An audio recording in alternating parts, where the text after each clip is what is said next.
पुस्तक 20 अध्याय 8 एक जीवित स्वर्गिक देवता। तुम बहुत कमजोर हो, बहुत कमजोर। सुनहरे यक्ष की उन्मत्त आवाज पूरे आकाश में गूंज उठी जब वह एक बार फिर सुनहरी रोशनी की एक लकीर में बदल गया। जी निंग का पीछा करते हुए और उस पर बार बार हमला करते हुए। Boom boom boom. निंग बार बार पीछे की ओर उड़ता हुआ गिर रहा था, कभी समुद्र में जा रहा था, कभी दयनीय ढंग से पीछे की ओर कलाबाजी मार रहा था।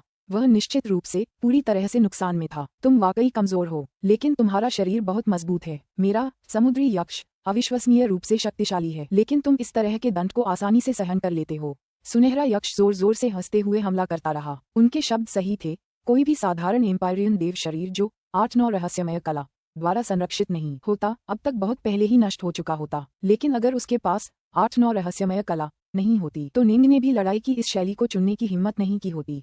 वह बहुत ताकतवर और अविश्वसनीय रूप से तेज है, लेकिन उसकी फुर्ती औसत है। उसकी युद्ध तकनीकें बिल्कुल साधारण हैं। इस लड़ाई के दौरान निंग ने अपने दुश्मन की ताकत और कमजोरियों का तुरंत अंदाजा लगा लिया।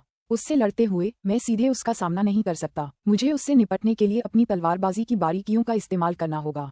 फुश। निंग अचानक समुद्र की सतह से बाहर आ गया और उसके पीछे दौड़ता हुआ सुनहरा यक्ष भी बाहर आ गया। आओ। हाथों में 2 तलवारें लिए निंग की आंखों में एक तेज रोशनी चमक उठी।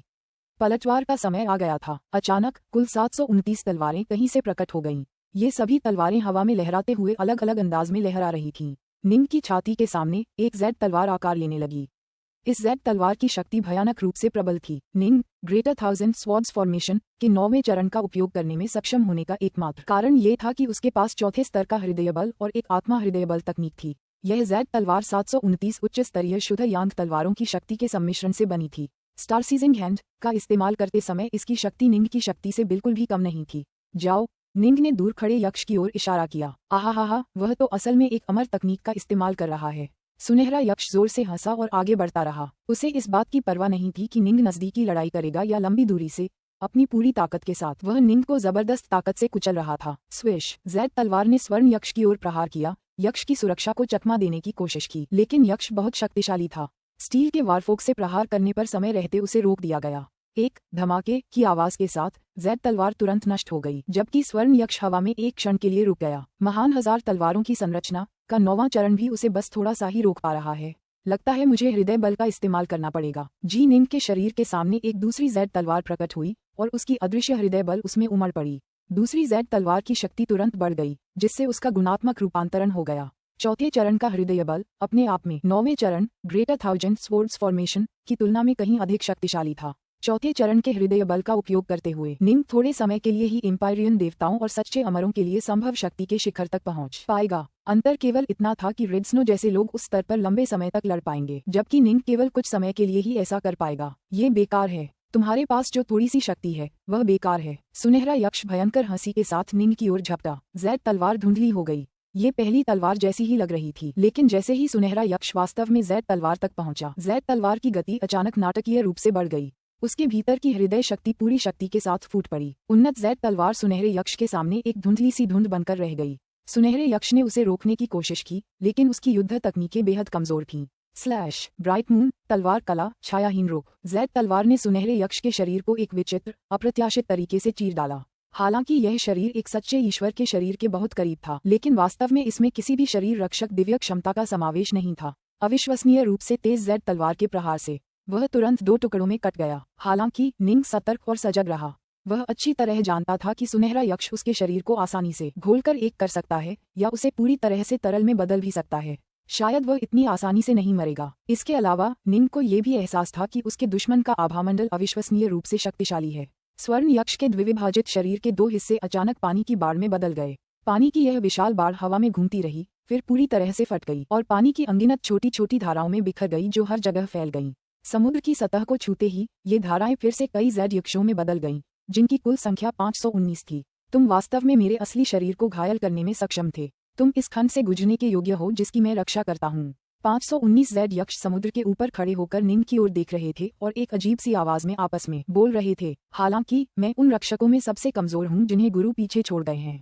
वे सभी प्राचीन लोग मुझसे ज्यादा शक्तिशाली हैं। अगर तुम उनसे बचना चाहते हो और गुरु द्वारा छोड़े गए खजाने को हासिल करना चाहते हो, तो मुझे लगता है कि तुम में शक्ति की कमी है। हा, तीखी कान फाड़ देने वाली आवाज में हंसते हुए 519 जेड यक्ष अलग अलग दिशाओं में उड़ गए और जल्दी ही निंग की दृष्टि के क्षेत्र से गायब हो गए। निंग कुछ क्षण के लिए चुपचाप हवा में खड़ा रहा। वापस आओ। 729 उच्च श्रेणी की शुद्ध यांग तलवारें उसके शरीर में वापस आ गईं। बस सबसे कमजोर अभिभावक, और भी बहुत कुछ आने वाला है। निंग ने भौहें चढ़ाते हुए धीरे से खुद से बुदबुदाया। उसे धीरे धीरे यहाँ की बातें समझ आने लगी थीं। यहाँ तक कि इस जगह से जाने वाले एकमात्र व्यक्ति बुद्ध जुएमिंग भी आदिकाल में ही आए थे और त्रिलोक काल में ही बाहर निकल पाए। उन्हें अनगिनत साल लग गए। निंग ने मन ही मन सोचा, जाहिर है अंडमान झील को पार करना इतना आसान नहीं है। मेरा पहला प्रतिद्वंद्वी ही मुझे उसे हराने के लिए हार्ट फोर्स का इस्तेमाल करने पर मजबूर कर पाया, बाकी तो और भी मुश्किल होंगे। स्वूश। निंग एक बार फिर रूई सोलस्नेक शटल पर सवार हो गया और तैरते हुए लकड़ी के पुल के रास्ते पर आगे बढ़ना जारी रखा। आधे दिन से ज्यादा उड़ान भरने के बाद निंग को दूर एक बेहद खूबसूरत द्वीप दिखाई दे रहा था। लकड़ी का पुल भी इसी द्वीप की ओर जा रहा था। कितना सुंदर द्वीप है। निंग जल्दी से द्वीप पर पहुंचा और उसे गौर से देखा। द्वीप के आसपास की प्राकृतिक ऊर्जा को नियंत्रित किया गया था, जिससे ये द्वीप हमेशा गिरती बर्फ से ढका रहता था। द्वीप अपने आप में भी बहुत सुंदर था और उसके केंद्र में एक सुंदर महल था जो कम से कम 3000 मीटर ऊंचा था। महल के ऊपर वह 3 विचित्र जानवरों की मूर्तियां देख सकता था जो कमल की मुद्रा में बैठे थे। यहाँ महल क्यों बनाया गया है? निंग मन ही मन उलझन में पड़ गया। वह तुरंत उतरा और द्वीप पर टहलता हुआ महल की ओर बढ़ते हुए अपने आसपास के माहौल को देखता रहा।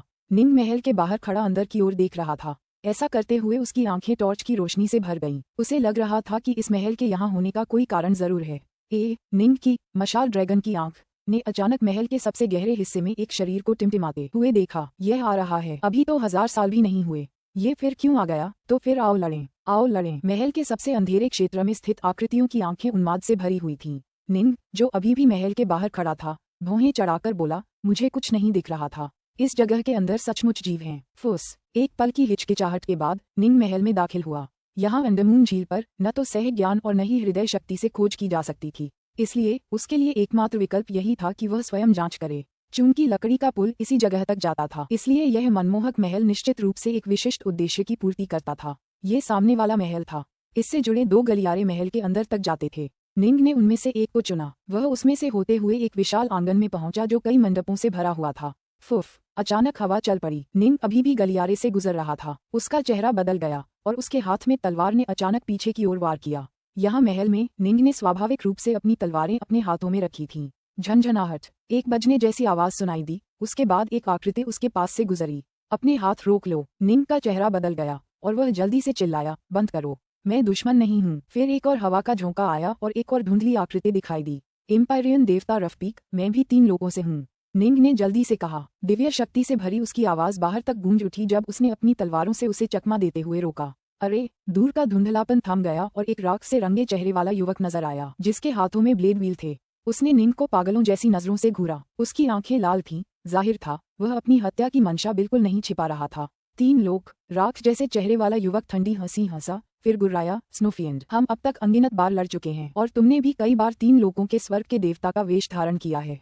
क्या तुम्हें सच में लगता है कि तुम मुझे फिर से बेवकूफ बना पाओगे? एम्पायरियन देवता रफपीक, निंग ने जल्दी से कहा, मैं सचमुच 3 लोगों से हूँ। मैं ये स्नोफिएंड व्यक्ति नहीं हूँ। आपके गुरु ताओवादी पथ के सर्वोच्च दिव्य केयरफ्री हैं। क्या मैं सही हूँ? निंग स्वाभाविक रूप से एक ही नज़र में इस व्यक्ति को पहचानने में सक्षम था। शुरुआत में तीनों लोगों में केवल कुछ ही स्वर्ग के देवता और सच्चे अमर थे और निंग ने वास्तव में उन हजारों लोगों को याद करने में समय बिताया था जो अंडमान झील में प्रवेश कर चुके थे। अंडमान झील की दुनिया प्राकृतिक ऊर्जा से भरी हुई थी और इसमें कई प्रकार की तारकीय ऊर्जा भी समाहित थी। यहाँ दिव्य शक्ति और की दोनों की पूर्ति की जा सकती थी। हालांकि यहाँ की ऊर्जा का घनत्व तीनों लोगों के घनत्व के बराबर नहीं था, फिर भी यह जीवन को बनाए रखने के लिए पर्याप्त से अधिक था। इस प्रकार एम्पायरियन देवता रफपीक का रूप नहीं बदला था, हालांकि उनकी आभा नाटकीय रूप से बदल गई थी। रफपीक एक शांत बेफिक्र स्वर्ग का देवता जिसके चेहरे पर हमेशा मुस्कान रहती थी। उसके बारे में रिपोर्ट में यही लिखा था, लेकिन निंग ने जिस व्यक्ति को देखा उसका चेहरा राख जैसा था, आंखें लाल थीं और उसके अंदर हत्या की तीव्र इच्छा थी। जाहिर है वह उस मुकाम पर पहुंच गया था जहां उसका दाव हृदय उसके हत्यारे आवेगों को नियंत्रित नहीं कर पा रहा था। गुरुजी, युवक ने भौहें चढ़ाकर निंग को घूरा। और आप कौन हैं? मैं तो आपसे कभी मिला ही नहीं। निंग ने कहा, मैंने अपना प्रशिक्षण आपके अंडमान झील में प्रवेश करने के बहुत बाद शुरू किया था। स्वर्ग के देवता रफपीक, मैं पिता सुभूति का शिष्य हूँ। अब तीनों लोगों में बहुत से लोग जानते थे कि निंग सुभूति का शिष्य था और इसलिए सुभूति ने निंग को ये बात दूसरों को बताने से मना नहीं किया। सुभूति, युवक ठंडी हंसी हंसा, मुझे लगता है तुमने यहाँ आए कई अन्य दिव्य देवताओं की कुछ बातें सुन ली होंगी। क्या तुम्हें सचमुच लगता है कि तुम मुझे इतनी आसानी से मूर्ख बना पाओगे? लेकिन उसकी बातों के बावजूद युवक टस से मज नहीं हुआ। निंग ने जल्दी से कहा, मेरे स्वामी क्रिसेंट दुनिया में माउंट इनहॉट के ट्रिस्कर क्रिसेंट निवास के भीतर रहते हैं। युवक ने भौहें चढ़ाईं। हालांकि कई दिव्य देवता इस स्थान पर आ चुके थे, ये सच था कि उनमें से बहुत कम लोगों के पास माउंट इनहॉट के त्रितारा अर्धचंद्राकार निवास के बारे में चर्चा करने का कारण होगा। आपके गुरु परम दिव्य केयरफ्री हैं। जब आप बाहरी दुनिया में थे तब परम दिव्य केयरफ्री के कुल 73 शिष्य थे। आजकल उनके कुल 76 शिष्य हैं, निंग ने कहा। अति दिव्य केयरफ्री के सबसे बड़े शिष्य की मृत्यु आदिकाल में हुई थी। उनका नाम ट्रू इमॉर्टल रिवेलॉस था। परम दिव्य केयरफ्री के दूसरे शिष्य। निंग बोलता रहा और युवक का चेहरा तेजी से बदल गया। उसका शरीर सचमुच कांपने लगा और उसकी आंखों में आंसू आ गए। हा हा, हंसते हुए युवक के चेहरे पर आंसू बह निकले। हा। निंग धीरे धीरे रुका। वह चुपचाप देखता रहा जब एम्पायरियन देवता रफपीक रो रहा था और साथ ही हंस भी रहा था। उसे एहसास हो रहा था कि रफपीक ने बहुत कुछ सहा है। ये बेकाबू हंसी उसकी भावनाओं को व्यक्त करने का एक तरीका मात्र थी। कनिष्ठ प्रशिक्षु भाई, आपका नाम क्या है? युवक आखिरकार रुका और अब उसने निंग की ओर स्नेह भरी आंखों से देखा। आमतौर पर ताओवादी मार्ग से जुड़े सभी प्रमुख शक्तियों के शिष्य कभी कभी एक दूसरे को वरिष्ठ प्रशिक्षु भाई या कनिष्ठ प्रशिक्षु भाई कहकर संबोधित करते थे। यह एक दूसरे को संबोधित करने का एक काफी दोस्ताना तरीका था। हालांकि दावपिता सुभूति ने बौद्ध धर्म और ताओवाद दोनों में प्रशिक्षण लिया था, फिर भी उन्हें वास्तव में ताओवादी मार्ग का सदस्य नहीं माना जा सकता था। स्पष्ट रूप से रफपीक 3 लोगों से आए इस नवागंतुक देव के प्रति अत्यंत मैत्रीपूर्ण थे, इसीलिए उन्होंने निंग को कनिष्ठ शिष्य भाई कहा। मेरा नाम डाकनॉर्थ है। वरिष्ठ प्रशिक्षु भाई रफपीक, आपको सादर नमस्कार, निंग ने कहा। जूनियर प्रशिक्षु भाई डाकनॉर्थ। युवक मुस्कुराया, उसकी आंखों से आंसू गायब हो गए थे। पुस्तक 20, अध्याय 9, दीवार पर नक्काशी। एम्पायरियन देवता रफपीक ने जल्दी से कहा, मुझे सचमुच शर्म आ रही है। अभी मैंने तुम्हें स्नोफियन समझकर तुरंत तुम पर हमला कर दिया था। सौभाग्य से तुम बहुत शक्तिशाली हो, इसलिए मैंने तुम्हें घायल नहीं किया।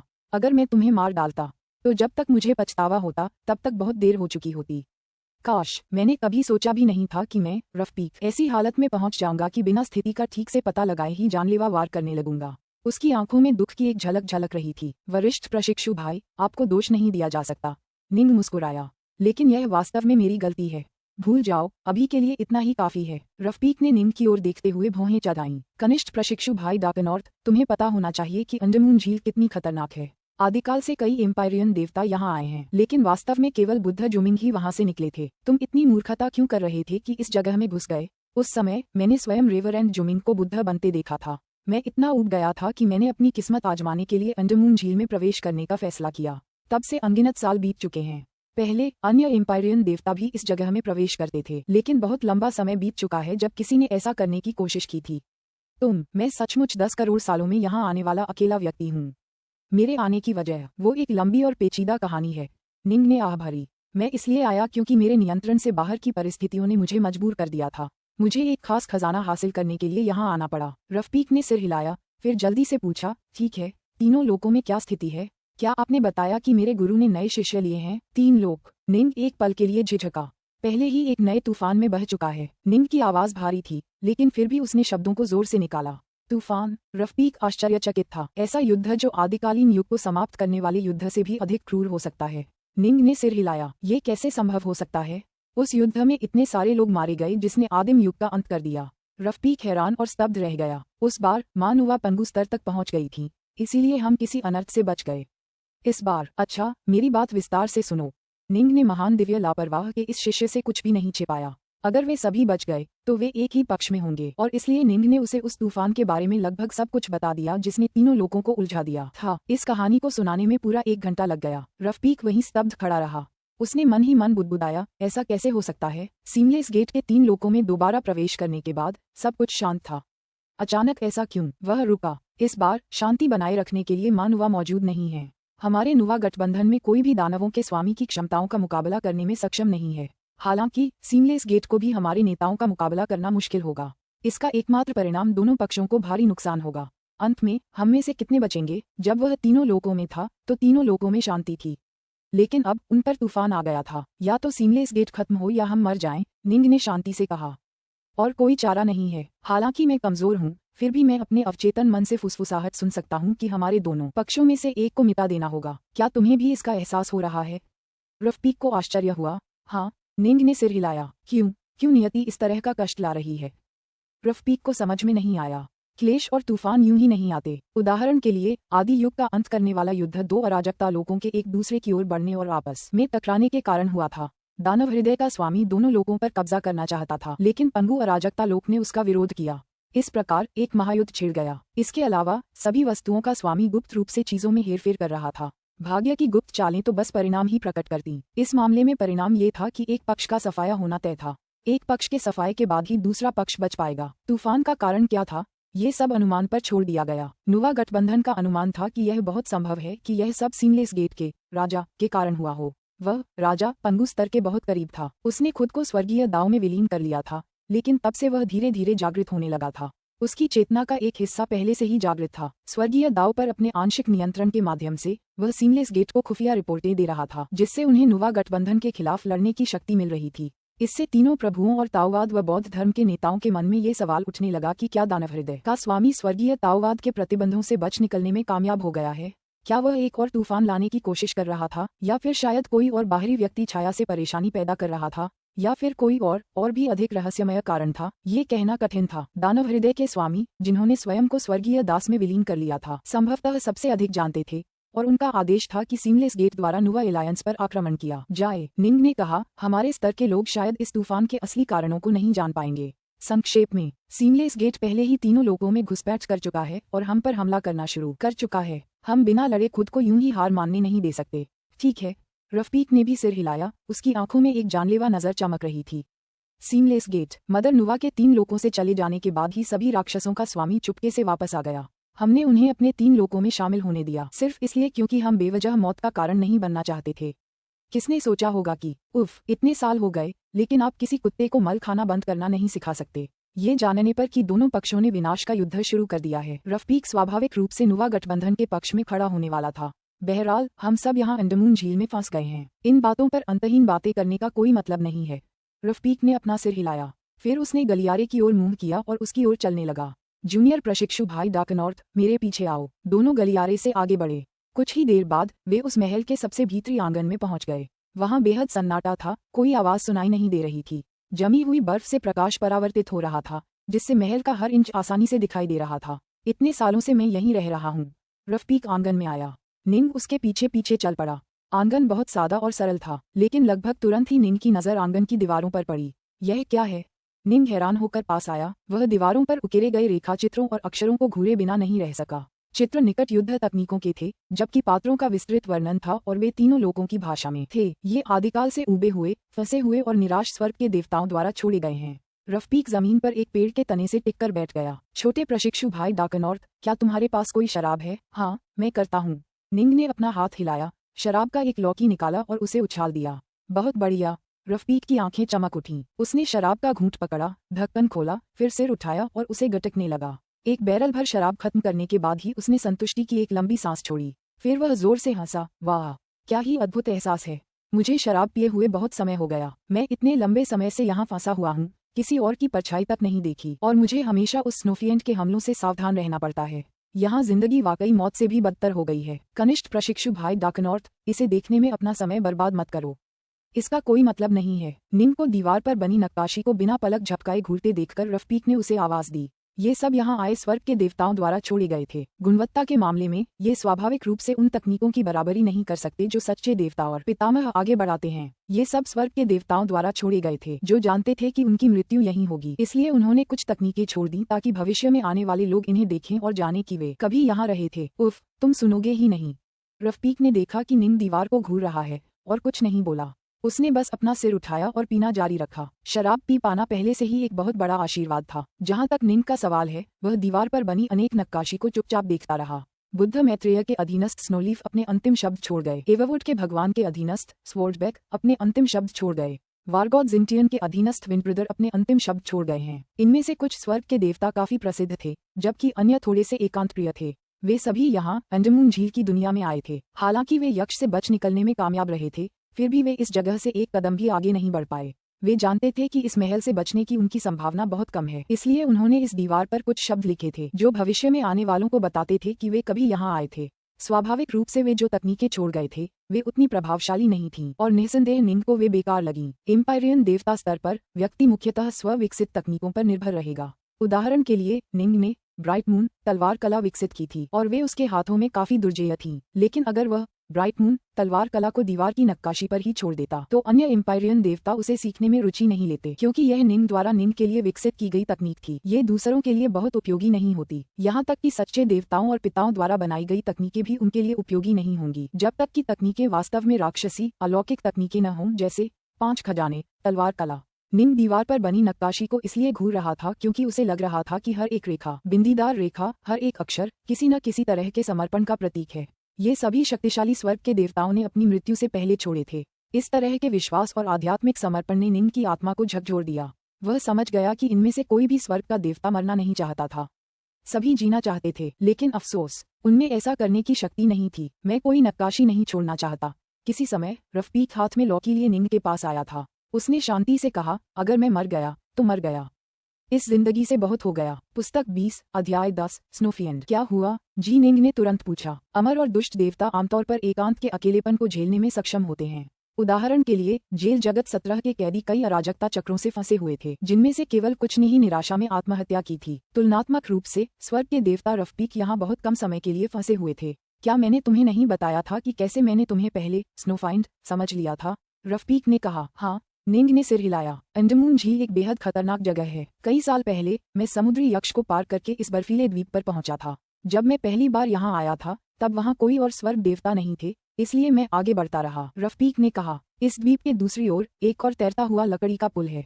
अगर आप इसे पार कर गए तो आपका सामना स्नोफिएंड से होगा। मैं स्नोफिएंड को हरा नहीं पाया। सौभाग्य से अपनी चपलता की तकनीकों पर भरोसा करके मैं बच निकलने और इस बर्फीले द्वीप पर वापस आने में कामयाब रहा। रफीक ने कहा। स्नोफिएंड ने इस स्थान तक मेरा पीछा किया, लेकिन जैसे ही मैं द्वीप में भागा स्नोफिएंड ने तुरंत उसका पीछा करना बंद कर दिया। हर बार जब मैंने स्नोफिएंड से लड़ाई की तो मैं जीत नहीं पाया, इसलिए मेरे पास इस द्वीप पर ही रहने के अलावा कोई विकल्प नहीं है। मुझे लगा था कि मैं यहाँ सुरक्षित रहूंगा, लेकिन मुझे उम्मीद नहीं थी कि 1000 साल यहाँ रहने के बाद स्नोफिएंड के किसी क्लोन ने सचमुच द्वीप पर हमला कर दिया होगा। रफीक ने सिर हिलाया और आह भरी। उस दिन से लगभग हर 1000 साल में स्नोफिएंड का एक क्लोन मुझ पर हमला करने द्वीप पर आता है। हर बार उसकी शक्ति पहले से थोड़ी ज्यादा होती है। 10 लाख साल बाद क्लोन अपनी असली शक्ति के करीब पहुंच जाएंगे। निंग ने हैरानी से पूछा, हर 1000 साल में एक बार, शक्ति में क्रमिक वृद्धि के साथ? क्या वह ये सब सिर्फ आपको गुस्सा दिलाने के लिए कर रहा है, वरिष्ठ प्रशिक्षु भाई? ये सचमुच एक तरह का संयम है। रफीक ने सिर हिलाया।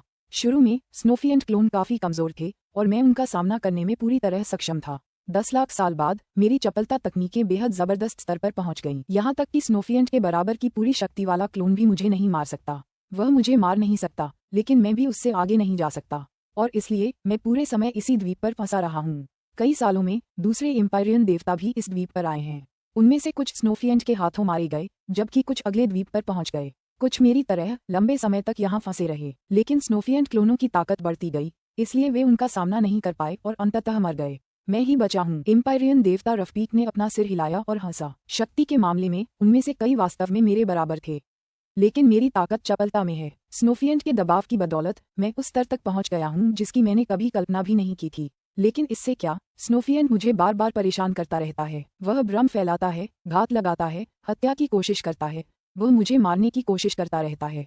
रफीक ने आह भरी। मैं यहाँ अकेला हूँ और मैं अब और कुछ नहीं सुधार सकता। मैं स्नोफिएंड से भी आगे नहीं निकल पा रहा हूँ और मुझे उसके हमलों से सावधान रहना होगा। रफीक ने कहा, भले ही मुझे मारा न गया हो, फिर भी मैं अंततः मानसिक रूप से टूट जाऊंगा। निंग ने धीरे से सिर हिलाया। वरिष्ठ प्रशिक्षु भाई रफीक, निंग ने गंभीरता से कहा, मुझे लगता है कि अंडमान झील एक अजीब जगह है। मैंने जो देखा है उसके आधार पर यह एक ऐसी दुनिया होनी चाहिए जिसे किसी प्राचीन महाशक्ति ने बनाया हो। प्रवेश करने के बाद हम कई परीक्षाओं से घिर जाएंगे। अगर हम इन परीक्षाओं को सहन नहीं कर पाए तो हम मर जाएंगे। अगर हम इन्हें सहन कर पाए तो हमें आगे बढ़ने दिया जाएगा। अंततः खजाने हासिल होंगे और यहाँ तक कि हमें वहाँ से जाने की भी अनुमति दी जाएगी। क्या ये संभव है कि जिस प्रमुख शक्ति ने अंडमान झील का निर्माण किया था उसने ऐसा जूनियर्स की खेती में मदद करने के लिए किया था? हमें खजाने दिए और फिर हमें जाने दिया।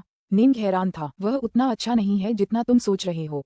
रफीक ने सिर हिलाया। अंडमान लेक बनाने वाली प्रमुख शक्ति की जरूर अपनी कोई योजनाएं रही होंगी। सहमत। कोई भी इतना निस्वार्थ नहीं होता।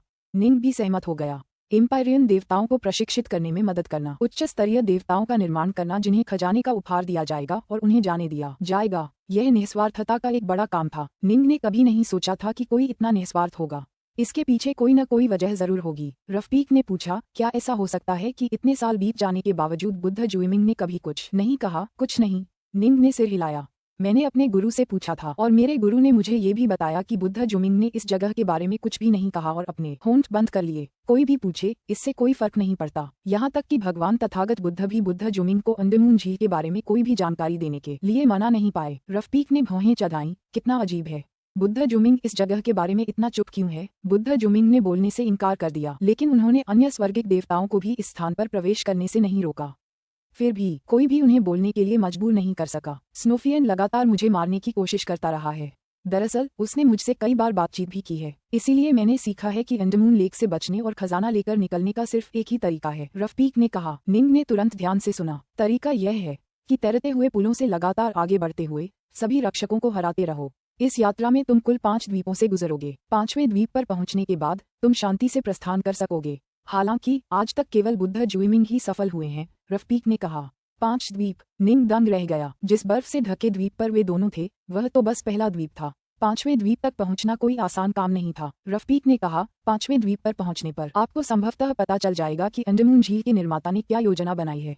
ठीक है, निंग ने सिर हिलाया। सच तो ये है कि निंग को इस बात की जरा भी परवाह नहीं थी कि वह प्राचीन महाशक्ति क्या योजना बना रही है। उसे तो आइस हॉट पिथ और आइस हॉट लीफ की परवाह थी। जूनियर प्रशिक्षु भाई, मैं अनगिनत सालों से स्नोफियन से लड़ रहा हूँ और मैंने उससे कई बार बातचीत भी की है। रफीक ने निंग की ओर देखा। उसने मुझे बताया कि बचने और निकल जाने का एक और तरीका भी है। ओह, निंग की आंखें चमक उठीं। एक अत्यंत शक्तिशाली स्वर्ग के देवता के जादुई खजाने में छिपने के लिए, रफीक ने आगे कहा। उदाहरण के लिए, अगर किसी को बुद्ध जुमिंग में गहरी आस्था होती तो वे उनके खजाने में छिपने का विकल्प चुन सकते थे, बशर्ते कि वे उन्हें ऐसा करने की अनुमति देते। उनके सफलतापूर्वक उस स्थान से निकल जाने पर वे उनके साथ साथ निकल सकते थे। हालांकि छिपने का एक बुरा पहलू भी है, आप कोई भी खजाना हासिल नहीं कर पाएंगे। इसके अलावा आपका अपना जीवन भी अब आपके नियंत्रण में नहीं रहेगा। रफीक ने आगे कहा, उदाहरण के लिए, अगर बुद्ध जुमिंग की मृत्यु हो जाती है तो उनके खजानों में छिपे सभी स्वर्ग के देवता भी मर जाएंगे। आखिरकार उनकी मृत्यु के बाद वे सभी प्रकट होंगे और जो कोई भी बुद्ध जुमिंग को मारने में सक्षम होगा वह उन्हें भी मार सकेगा। निंग ने सिर हिलाया। अभी मैं ये तय करने की कोशिश कर रहा हूँ कि क्या मुझे तुम्हारे पीछे आना चाहिए।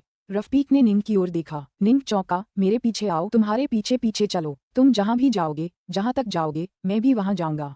अगर तुम बच निकलने में कामयाब हो गए तो मैं भी बच निकलूंगा। हालांकि मुझे लगता है कि तुम्हारे जिंदा बच निकलने की संभावना बहुत कम है। रफीक हंसा। फिर भी मैं कम से कम दूसरे द्वीपों पर तो नजर डालना चाहता हूँ। सिर्फ दूसरे द्वीप तक पहुँचना ही काफी होगा।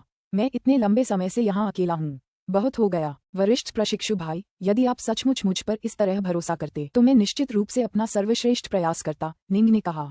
लेकिन मैं किसी बात को लेकर चिंतित हूँ, रफीक ने कहा। वह क्या है? मुझे इस बात की चिंता है कि क्या तुम स्नोफियंट को मात देने लायक ताकतवर हो। रफीक हंसा।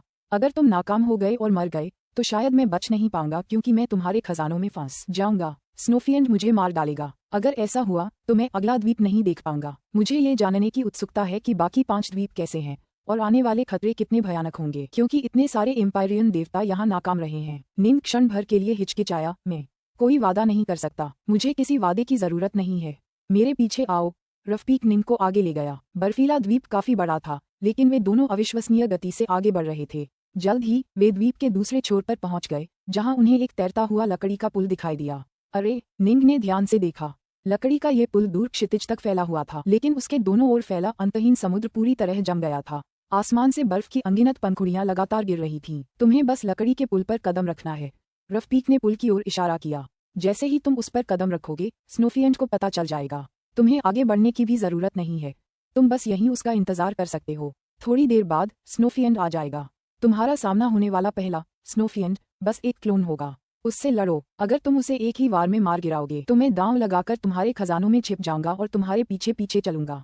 जूनियर प्रशिक्षु भाई, रफीक ने निंग की ओर गहरा प्रणाम किया। वरिष्ठ प्रशिक्षु भाई, ऐसा व्यवहार मत करो। निंग जल्दी से धनुष को रोकने के लिए आगे बढ़ा। मैं आपसे आगे बढ़ने में मदद मांग रहा हूँ, लेकिन पहले मैं आपकी शक्ति परखने पर जोर दे रहा हूँ। सच कहूँ तो मुझे अपने किए पर शर्म आ रही है, रफीक ने कहा। ये तो सामान्य व्यवहार है, निंग ने जल्दी से कहा। अगर मैं स्नोफियंट के एक क्लोन को भी नहीं मिटा सकता तो तुम्हारा मेरे पीछे आना आत्मघाती होगा। रफीक ने निंग से और कुछ नहीं कहा। वह बस विशाल समुद्र को, दूर क्षितिज को देखता रहा। उसने धीरे से खुद से कहा, मुझे सच में आश्चर्य है कि अगला द्वीप कैसा होगा। मुझे आश्चर्य है कि क्या उस द्वीप पर कोई और भी जीवित एम्पायरियन देवता हैं। मैं सचमुच जानना चाहता हूँ कि वहाँ क्या है। एक बार मैं उसे देख लूं, भले ही मैं मर जाऊं, मुझे खुशी होगी। जहाँ तक निंग का प्रश्न है, वह लकड़ी के पुल पर कदम रखते हुए आगे बढ़ गया। फुफ, जैसे ही उसने लकड़ी के पुल पर कदम रखा, आसमान से गिरने वाली बर्फ की मात्रा काफी बढ़ गई। निंग के हाथों में रक्त लाल तलवारों का एक जोड़ा दिखाई दिया जब वह चुपचाप प्रतीक्षा करने लगा। दूर आसमान में बर्फ का एक बड़ा हिस्सा तेजी से संघनित होकर एक सफेद रोएदार वानर में तब्दील हो गया। वानर ने अपने हाथों में एक बर्फ सफेद छड़ी पकड़ी हुई थी और वह हवा में खड़ा था। उसकी नजर अंतहीन बर्फबारी से गुजरते हुए दूर जी निंग और रफीक पर पड़ रही थी। एक और नौजवान आ गया है, बंदर जैसे दिखने वाले स्नोफिएंट ने धीरे से खुद से कहा। इनकी बातों से लगता है वह बच्चा रफीक अब इतने सारे शब्दों के लिए यहाँ फंसे रहने का अकेलापन बर्दाश्त नहीं कर पाएगा। क्या वह सफेद वस्त्र पहने उस बच्चे का पीछा करने का जोखिम उठाने की सोच रहा है? किसी का इतने लंबे समय तक साथ रहना दुर्लभ है। अगर गुरु का आदेश न होता तो मुझे तुम्हें जाने देने में कोई आपत्ति नहीं होती, लेकिन अफसोस गुरु तो चले गए, लेकिन उनके आदेश अभी भी बाकी हैं। मुझे उनका पालन करना होगा। बंदर स्नोफिएंट ने अपना सिर हिलाया। फुश! स्नोफिएंट गायब हो गया। निंग का चेहरा थोड़ा बदल गया जब उसने सामने की ओर देखा। उसके सामने बर्फ का एक बड़ा हिस्सा तेजी से जमने लगा था। सावधान जूनियर प्रशिक्षु भाई, स्नोफिएंट का क्लोन आ गया है, रफीक ने उसे पीछे से चेतावनी दी। निंग बस शांति से देखता रहा। जैसे जैसे बर्फ जमने लगी वैसे वैसे प्राकृतिक ऊर्जा का एक बड़ा भंडार भी जमने लगा। जल्द ही एक सफेद रोए वाला वानर बर्फ सा सफेद डंडा लिए उसके सामने प्रकट हुआ। वानर की आंखों में जन्मजात हत्या की भावना थी। वह तो सिर्फ वध के लिए ही पैदा हुआ था। हे, उस बच्चे रफीक की फुर्ती कमाल की है। वो बार बार मेरे हाथों से बचकर निकल जाता है। हालांकि मेरे हाथों लगभग 1000 अन्य एम्पायरियन देवता मारे गए हैं। सिमियन स्नोफिएंट निंग को घूर रहा था, मानो निंग को अपनी आंखों से ऐसे तौल रहा हो जैसे कोई शिकारी अपने शिकार को तौलता है। निंग ज्यादा लापरवाही बरतने की हिम्मत नहीं जुटा पाया। समुद्री यक्ष को पार करने में सक्षम सभी एम्पायरियन देवता असाधारण थे, फिर भी उनमें से 1000 स्नोफिएंट के हाथों मारे गए। हालांकि निंग ने रफीक के साथ बस कुछ ही पलों के लिए मुकाबला किया था, फिर भी वह समझ गया कि फुर्ती के मामले में वह रफीक के मुकाबले में कहीं नहीं टिक सकता। मुझे निराश मत करो, बंदर जैसे दिखने वाले स्नोफिएंट ने एक अजीब खिलखिलाती हुई हंसी निकाली जो आसमान में गूंज उठी। फिर एक स्वूश के साथ सीधे निंग की ओर बढ़ा, दोनों हाथों से उस बर्फ सफेद छड़ी को पकड़े हुए। पुस्तक 20 अध्याय 11 ताइजी बल। जैसे ही छड़ी टूटकर नीचे आए, अनगिनत बर्फ के टुकड़े उसके चारों ओर घूमने लगे, जिससे उसकी शक्ति विस्फोटक रूप से बढ़ गई। जी निंग चुपचाप वहीं खड़ा रहा जबकि स्नोफाइंट का वार उसकी ओर हो रहा था। स्वर्ग के देवता रफीक ने खुद कहा था, ये तो स्नोफिएंट का एक क्लोन मात्र था। अगर निंग इस क्लोन को एक ही झटके में नष्ट कर देता तो रफीक भी उसका पीछा करता। निंग मन ही मन अपने इस वरिष्ठ शिष्य भाई की मदद करना चाहता था। उसकी पत्नी के गुरु कुलपति लू डोंगबिन वास्तव में रफीक के सह शिष्य माने जा सकते थे। लू डोंगबिन ने एक बार ताओवादी मार्ग की 2 प्रमुख शक्तियों का प्रशिक्षुता प्राप्त की थी। एक थी ताओवादी 3 पवित्रताएं, दूसरी थी उत्कृष्ट दिव्य चिंतामुक्त। लू डोंगबिन से उसके जुड़ाव की वजह से ही निंग रफीक की मदद करने को तैयार हो जाता, लेकिन जाहिर है रफीक का दर्जा लू डोंगबिन से कहीं कम था। आदिकाल से ही लू डोंगबिन को अद्वितीय प्रतिभाओं में से एक माना जाता था, लेकिन अफसोस बौद्ध धर्म और ताओवाद में द्विसाधना की उसकी महत्वाकांक्षाएं बहुत ज्यादा थीं। जब तक तीनों लोग इस तूफान में नहीं फंस गए तब तक वह अपनी सफलता हासिल नहीं कर पाया, लेकिन ऐसा करते ही वह तुरंत एक विशिष्ट ताओपिता बन गया। फुफकार! कर्मचारी नीचे की ओर धड़ाम से गिरे। स्विश! निंग की तलवार की रोशनी चमक उठी। जैसे ही उसने अपनी तलवार चलाई, उसने स्टार सीजिंग हैंड का इस्तेमाल किया, जिससे उसकी तलवार जबरदस्त शक्ति से भर गई। ये स्नोफिएंट क्लोन बहुत धीमा है। अजीब अथाह तलवार की रोशनी चमक उठी और वह स्नोफिएंट पर गिरने ही वाली थी, लेकिन स्नोफिएंट का लंबा डंडा अचानक घूम गया और निंग की तलवार को रोकने के लिए आगे बढ़ा। निंग का चेहरा थोड़ा बदल गया और उसने वार की गति का अनुसरण करते हुए लंबी तलवार को छुरा घोंकने वाली गति में आगे बढ़ाया। वार! तलवार की नोक सीधे स्नोफिएंट के क्लोन की खोपड़ी में जा लगी। ब्राइट मून, तलवार कला, रक्त ड्रॉप रुक। फुफ! स्नोफिएंट का क्लोन पूरी तरह से बिखर गया और वापस आसमान में फैली बर्फ में बदल गया।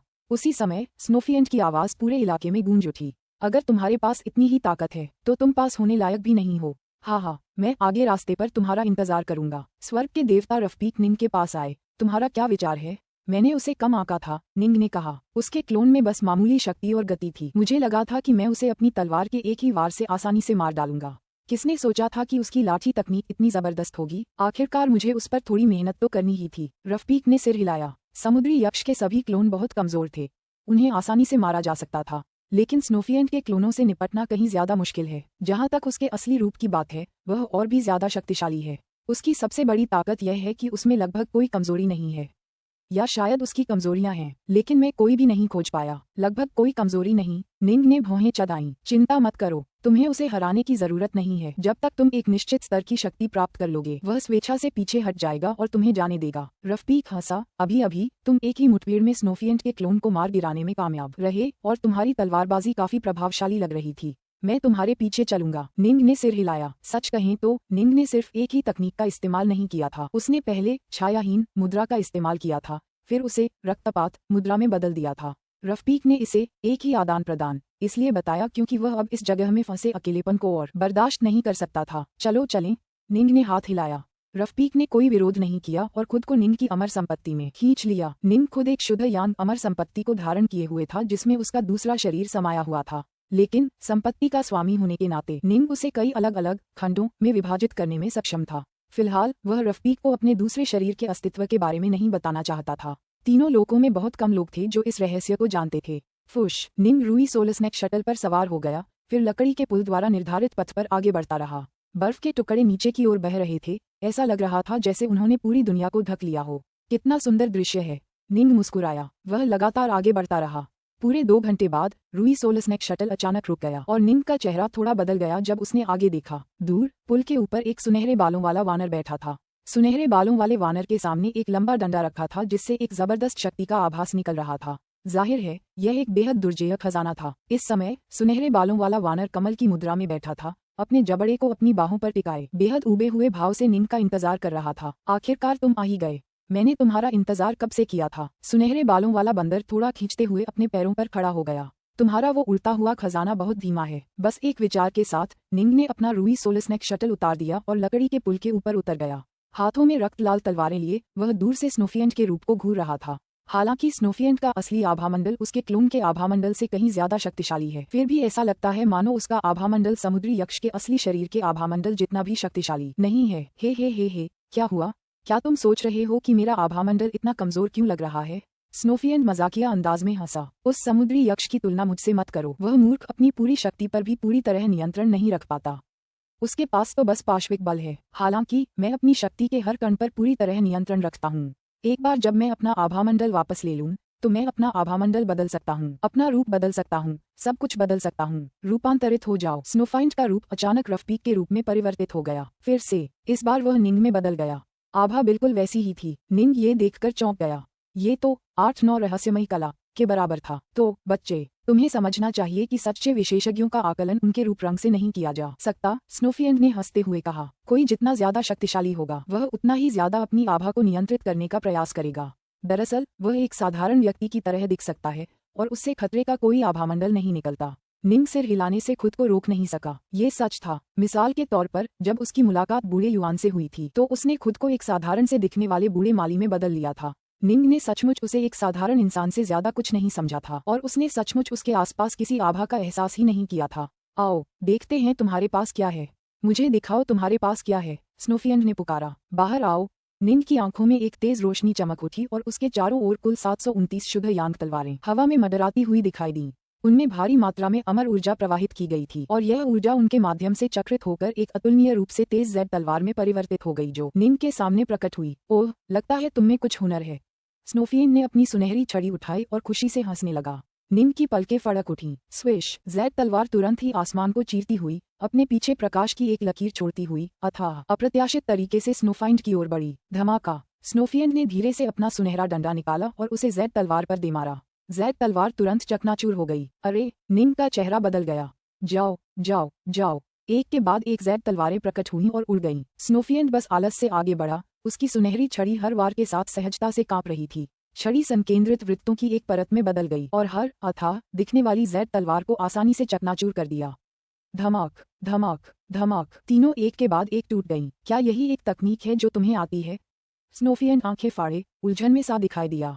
तो फिर तो ये वाकई बोरिंग होगा। बोलने के बाद स्नोफिएंट का सुनहरा कर्मचारी अचानक हवा में उड़ गया और प्रकाश की एक सुनहरी रेखा में परिवर्तित हो गया। मेरा छाया रहित रुख गूढ़ और रहस्यमय है और इसे 9वें चरण ग्रेटर 1000 स्वॉर्ड्स फॉर्मेशन की शक्ति का समर्थन प्राप्त था। फिर भी वह इसे आसानी से विक्षेपित करने में सक्षम था। लगता है मुझे हार्ट फोर्स का इस्तेमाल करना होगा। निंग को उम्मीद नहीं थी कि उसे तुरंत हार्ट फोर्स का इस्तेमाल करने पर मजबूर होना पड़ेगा। फिर एक और जेड तलवार उसके सामने प्रकट हुई और फिर एक और प्रकाश की किरण चमकी जो स्नोफिएंट की ओर बढ़ रही थी। स्नोफिएंट आगे की ओर कूदा और जेड तलवार हवा में उछल गई। दोनों टकरा गए। मर जाओ। निंग ने इच्छा की और जेड तलवार के भीतर हृदय शक्ति तुरंत फट गई, जिससे जेड तलवार की गति और शक्ति नाटकीय रूप से बढ़ गई, जिससे यह और भी तेज और अप्रत्याशित हो गई क्योंकि यह स्नोफाइंट की ओर बढ़ रही थी। अरे, पहली बार स्नोफिएंट के चेहरे पर गंभीरता का भाव आया। इससे पहले वह एक हाथ से छड़ी पकड़े हुए था, लेकिन अब उसने तुरंत 2 हाथों से पकड़ बना ली। फुफ, छड़ी हिली, जिससे आकाश में तुरंत वृत्त दिखाई देने लगे। छड़ी की सतह पर काली और श्वेत ऊर्जा की 2 शांत धाराएं प्रकट हुईं। धमाका, छड़ी एक बार फिर निंग की जेड तलवार से टकराई और चौथे चरण के हृदय बल को मिश्रण में जोड़ने के बावजूद तलवार अभी भी पूरी तरह से चकनाचूर हो गई। दिलचस्प, स्नोफिएंट की आंखें चमक उठीं। आहा, चलो फिर से करते हैं। फिर से, स्नोफिएंट का शरीर तेज गति से आगे की ओर उछल रहा था। जैसे जैसे वह आगे भागता, उसकी हरकतें अजीब और समझ से परे होती गईं। वह कभी बाएं, कभी दाएं, बिना रुके टेढ़े मेढ़े रास्ते पर आगे बढ़ता। स्पष्टतः, स्नोफाइंड अब चीजों को गंभीरता से ले रहा था। क्या वह चौथे चरण के हार्ट फोर्स को भी रोक पाया?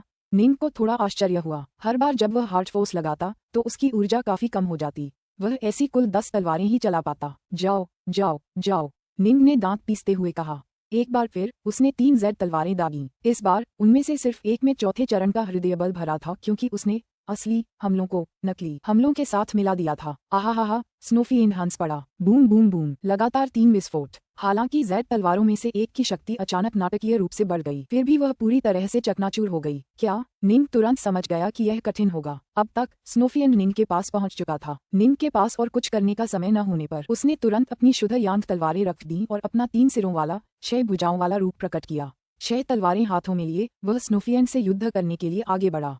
झंकार, छड़ी में जबरदस्त ताकत थी। जैसे ही उनके हमले आपस में टकराए, निंग पीछे की ओर उड़ गया। कितनी जबरदस्त ताकत थी!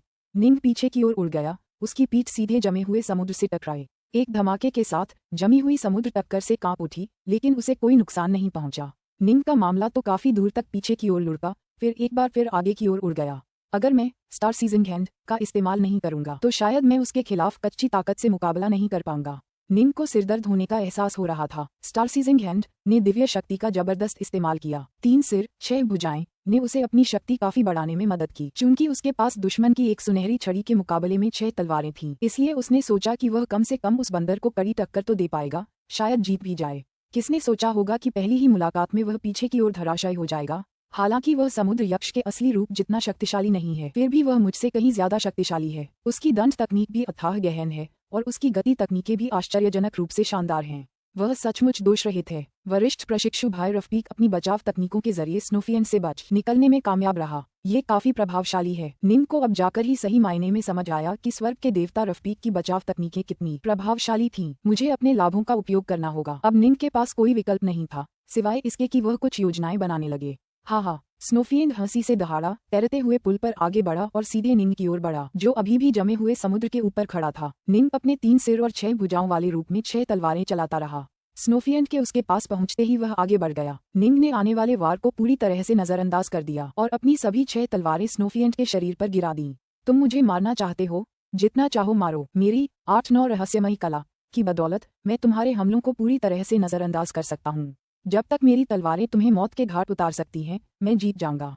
सफलता के लिए निंग ने स्टार सीजिंग हैंड का भी इस्तेमाल किया, जिससे उसकी सभी 6 भुजाएं भयानक शक्ति के साथ फट गईं। आहा, स्नोफिएंट के हाथों में मौजूद छड़ी अचानक घूम गई और काली ऊर्जा और श्वेत ऊर्जा की 2 धाराएं फिर से प्रकट हुईं, जिससे एक विशाल भंवर बन गया जिसने निंग की सभी 6 तलवारों को फंसा लिया। और फिर स्नोफिएंट की छड़ी निंग की ओर तेजी से टूट पड़ी। धमाका, लाठी ने 6 तलवारें चकनाचूर कर दी, फिर निंग के शरीर पर टूट पड़ी। निंग एक बार फिर पीछे की ओर उछला और एक बार फिर जमे हुए समुद्र से टकराया। इस बार टूटने की एक श्रृंखला के साथ बर्फीली सतह पर बड़ी बड़ी दरारें पड़ गईं। पुस्तक 20, अध्याय 12, स्वॉर्ड फोर्स, चरण 4। वह इतना तेज कैसे हो सकता है?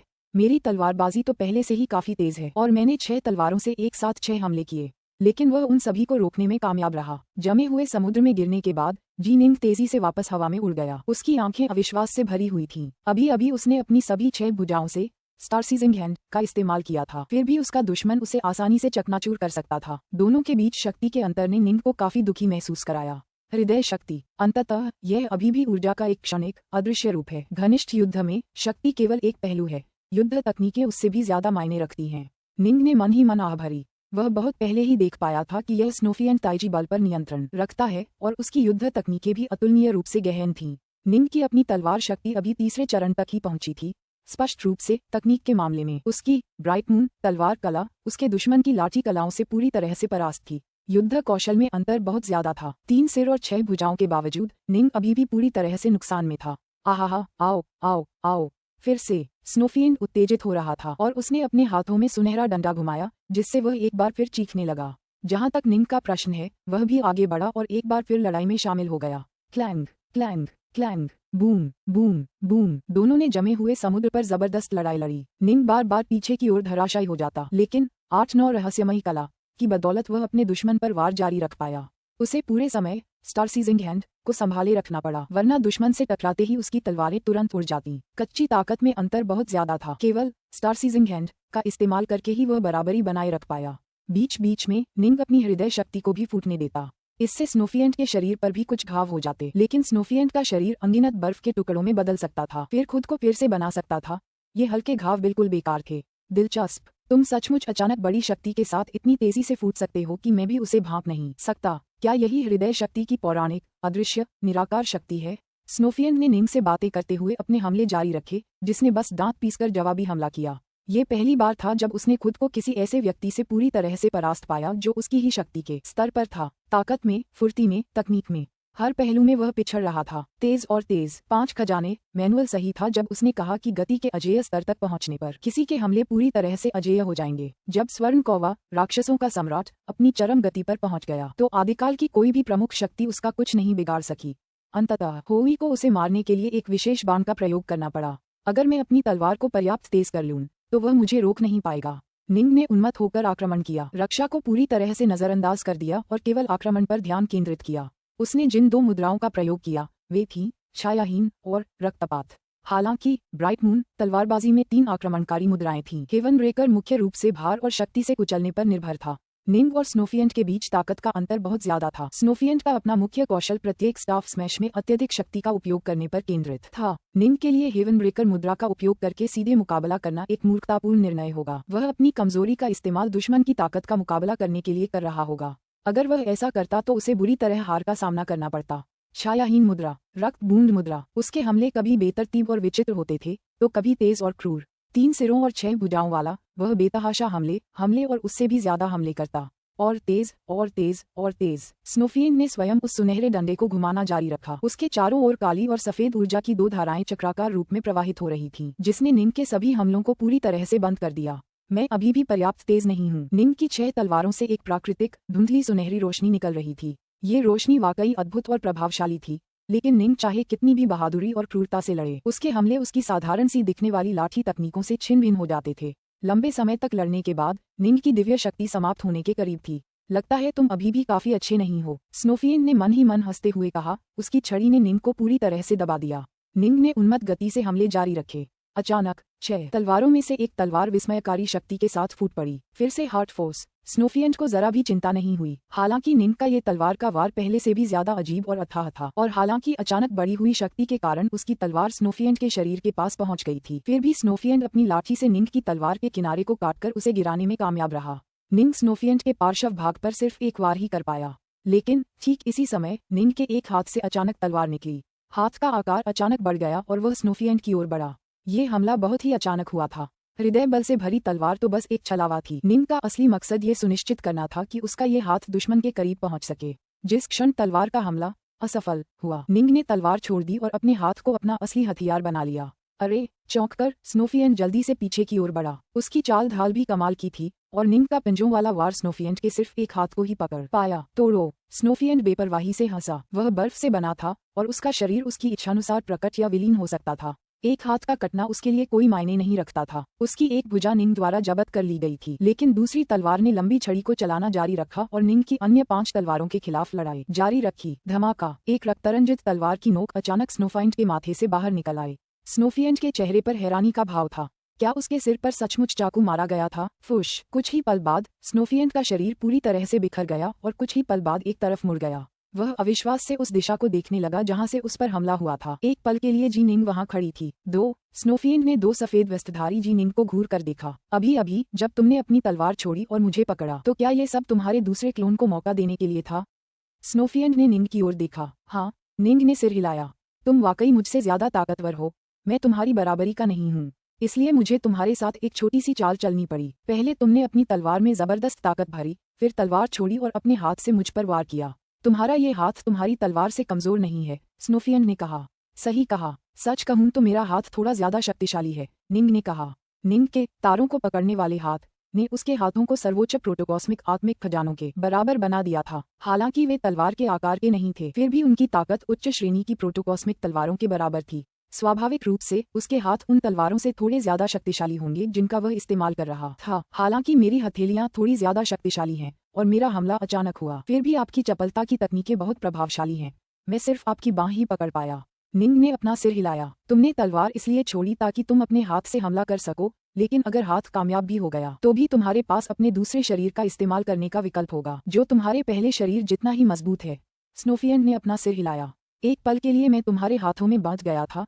उस अचानक हमले ने मुझे चौंका दिया, जिससे मैं बच नहीं सका।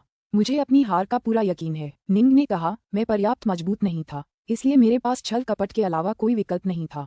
अगर उसने 2 क्लोनों से लड़ाई शुरू की होती तो बंदर इसके लिए तैयार होता। स्नोफिएंट की अपार शक्ति को देखते हुए अगर ऐसा होता तो परिणाम को एक ही शब्द में संक्षेप में कहा जा सकता था, हार। इस प्रकार निंग का दूसरा क्लोन केवल एक महत्वपूर्ण क्षण में प्रकट होगा और अचानक हमला करेगा, जिससे उसे जीत मिलेगी। ऐसा इसलिए हुआ क्योंकि आपके पास और भी क्लोन हैं। स्नोफिएंट ने अपना सिर हिलाया। दरअसल आपके 2 सच्चे शरीर हैं और दोनों ही एम्पायरियन गॉड के शरीर हैं। ऐसा लगता है कि आपने किसी विशेष दिव्य क्षमता का प्रशिक्षण लिया होगा। सामान्य तौर पर इस प्रकार की दिव्य क्षमता आपको कई क्लोन बनाने में सक्षम बनाती है ना? निंग ने हंसते हुए कहा। सचमुच, ताओवू 18 फेंट गॉड्स ने कुल 18 क्लोनों की अनुमति दी। तुम जीत गए। स्नोफिएंट ने सुनहरा डंडा अपने कंधों पर उठाया, फिर मुड़कर चला गया। उसके चारों ओर बर्फ लहराने लगी और वह तेजी से बर्फ में गायब हो गया। निंग ने राहत की सांस ली। हे भगवान! निंग को जो कुछ होने वाला था उसके लिए डर का एक झोंका महसूस हुआ। हालांकि मुझे पता था कि स्नोफिएंट शक्तिशाली होना ही चाहिए। वह बहुत ज्यादा शक्तिशाली था। मैंने उस पर अपना सब कुछ झोंक दिया और मेरे पहले क्लोन ने अपनी लगभग सारी दिव्य शक्ति और हृदय शक्ति खर्च कर दी। अगर मेरी आखिरी चाल नाकाम हो जाती तो मेरे पास बस एक ही विकल्प बचता कि मैं वापस द्वीप पर भाग जाऊं। निंग ने इतने लंबे समय तक अप्रभावी ढंग से युद्ध क्यों किया था, जिससे बंदर उसका आदी हो गया था? सब कुछ उस अंतिम हमले में निहित था। पहले तलवार, फिर हाथ, फिर दूसरा क्लोन। अगर वह नाकाम होता तो वापस द्वीप पर भाग जाता। रफीक की तरह आगे कोई भी कोशिश करने से पहले वह कुछ और साल प्रशिक्षण लेता। सफलता। अंततः मैं सफल हो गया। हालांकि निंग अपनी जीत का जश्न मना रहा था, फिर भी उसे दबाव का एहसास हो रहा था। इस यात्रा में कुल 5 द्वीप शामिल थे। स्नोफिएंट को हराने से उसे केवल दूसरे द्वीप तक ही पहुंचने का मौका मिला। हालांकि इस लड़ाई ने उसे अपना तुरुप का पत्ता दिखाने और अपनी सारी चालें चलने पर मजबूर कर दिया था। क्या वह आने वाली चुनौतियों का सामना कर पाएगा? फुश। रूई सोलस्नेक शटल तैरते हुए लकड़ी के पुल के पीछे पीछे तेजी से क्षितिज की ओर बढ़ रहा था। उड़ते हुए निंग लगातार पिछली लड़ाई के बारे में सोच रहा था। अभी जब वह इतनी बेतहाशा लड़ाई लड़ रहा था, उसे एक अस्पष्ट सा एहसास हुआ कि वह 5 खजानों की तलवार कला का तीसरा अध्याय पूरा करने वाला है, जिसमें महारत हासिल करने से वह अभी बाल बाल दूर था। हालांकि चूंकि वह जीवन मरण की लड़ाई में था, इसलिए उसके पास तलवार कला के बारे में सोचने का समय ही नहीं था। अब निंग ने पिछली लड़ाई के बारे में सोचना शुरू कर दिया और उसका सावधानीपूर्वक विश्लेषण किया। आधे दिन की उड़ान के बाद निंग के सामने एक और द्वीप प्रकट हुआ। इस द्वीप के बीचों बीच एक विशाल ज्वालामुखी था। धमाक धमाक धमाक। ज्वालामुखी लगातार लावा और राख उगल रहा था, जो आसमान में उड़ रहे थे और पूरा द्वीप लाल हो गया था। ज्वालामुखी द्वीप। निंग अब अपनी तलवारबाजी के बारे में नहीं सोच रहा था। इसके बजाय वह तेजी से आगे की ओर उड़ा और ज्वालामुखी द्वीप के ऊपर उतर गया। ये 5 द्वीपों में से दूसरा था। लकड़ी के पुल के अंत में निंग ने एक विशाल खड़ी पत्थर की मीनार लगाई थी, जिस पर एक दहाड़ते हुए वानर का विशाल चित्र बना हुआ था। यह वानर स्नोफिएंट जैसा ही लग रहा था और वह आकाश में दहाड़ रहा था। जैसे ही निंग ने इसे देखा, उसका मन चित्र की गहराई में चला गया। उसने एक मायावी वानर को देखा जो अपने हाथों में एक लंबी छड़ी घुमाते हुए लाठी तकनीक का अभ्यास कर रहा था। वानर ने सबसे सरल तकनीकों से शुरुआत की, फिर उन्नत तकनीकों की ओर बढ़ा और उसकी लाठी कला लगातार अद्भुत होती गई। कुछ समय पहले निंग ने स्नोफिएंट के साथ लंबे समय तक युद्ध किया था। अब जब वह मायावी वानर की प्रत्येक तकनीक को बारीकी से देख पा रहा था, तो उसे अपने पिछले अनुभवों के बारे में तुरंत ज्ञान प्राप्त हुआ। काफी समय बाद ही तकनीकों का प्रदर्शन समाप्त हुआ। निंग की चेतना उसके शरीर में लौट आई। क्या अद्भुत लाठी तकनीक है। अफसोस है कि मेरा रास्ता तलवार का दाव है। लेकिन अचानक निंग का पूरा शरीर अकड़ गया और वह वहीं शून्य में खड़ा रहा। वह पिछले कुछ समय से 5 खजानों के एक अवरोध में फंसा हुआ था। उस पूरी स्टाफ तकनीक को देखकर ऐसा लगा जैसे अचानक सूर्य की एक किरण काले तूफानी बादलों के आवरण को चीरकर उस दुनिया को रोशन कर रही हो जो पहले छाया में थी। निंग चुपचाप और स्थिर खड़ा रहा। वह और उसका दूसरा क्लोन दोनों ही 5 खजानों की तलवारबाजी में पूरी तरह डूबे हुए थे। वे तीसरे अध्याय में निरंतर अंतर्दृष्टि प्राप्त कर रहे थे और अंततः बाधा अब निंग की प्रगति में बाधा नहीं बन पाए। बाधा टूट गई और उसकी सारी अंतर्दृष्टियां पूरी तरह से एक दूसरे से जुड़ गईं, एक संपूर्ण रूप में विलीन हो गईं। पूरा तीसरा अध्याय पूरी तरह से निपुण हो गया और निंग की तलवारबाजी भी चुपचाप चौथे चरण में पहुंच गई। स्वॉर्ड फोर्स चरण 1 सिल्वर मून, स्वॉर्ड फोर्स चरण 2 चमकदार सूर्य, स्वॉर्ड फोर्स चरण 3 शाही शासक, स्वॉर्ड फोर्स चरण 4 स्वॉर्ड हॉट तलवार का दिल। निंग ने मन ही मन बुदबुदाया, फिर अपनी उंगली को धीरे से घुमाते हुए बाहर निकाला। तलवार की रोशनी की एक काली लकीर उसके चारों ओर घूमती हुई दिखाई दी। जब उसने ब्राइट मून तलवार कला का पहला रुख बनाया था, तब तक निंग तलवार शक्ति के तीसरे चरण तक पहुंच चुका था। लगभग एक शताब्दी बीत चुकी थी और इस दौरान निंग ने ब्राइट मून तलवार कला पूरी कर ली थी। कारागार जगत में कई स्वर्गिक देवताओं और दिव्य अमरों से युद्ध किया था और यहाँ तक कि वहाँ सच्चे देवताओं और सच्चे अमरों से भी युद्ध किया था। हालांकि वह उस अंतिम सफलता तक पहुँचने में असमर्थ रहा था। स्नोफियन से युद्ध करने और अपनी चेतना को पत्थर के स्तंभ में खींचने के बाद ही वह अंततः अंतिम अड़चन को तोड़ पाया और तलवार शक्ति के चौथे चरण तक पहुँच पाया। पुस्तक 20 अध्याय 13 ज्वालामुखी द्वीप। तलवार का दाव। जी निंग ने अपनी आंखें बंद कर लीं। धीरे धीरे निंग के आसपास के क्षेत्र में शक्ति का एक अदृश्य उभार प्रकट होने लगा। यह एक धुंधली काली तलवार की छवि बन गई जिसने निंग को ढंक लिया और उसके चारों ओर घूमने लगी। आमतौर पर तलवार के ताव में महारत हासिल करने वालों को अमर तलवार कहा जाता है, लेकिन असल में ये तो तलवार के अमर मार्ग की शुरुआत भर थी। तलवार की शक्ति को समझकर ही कोई तलवार के असली सार को समझ पाएगा। ये जीवित है।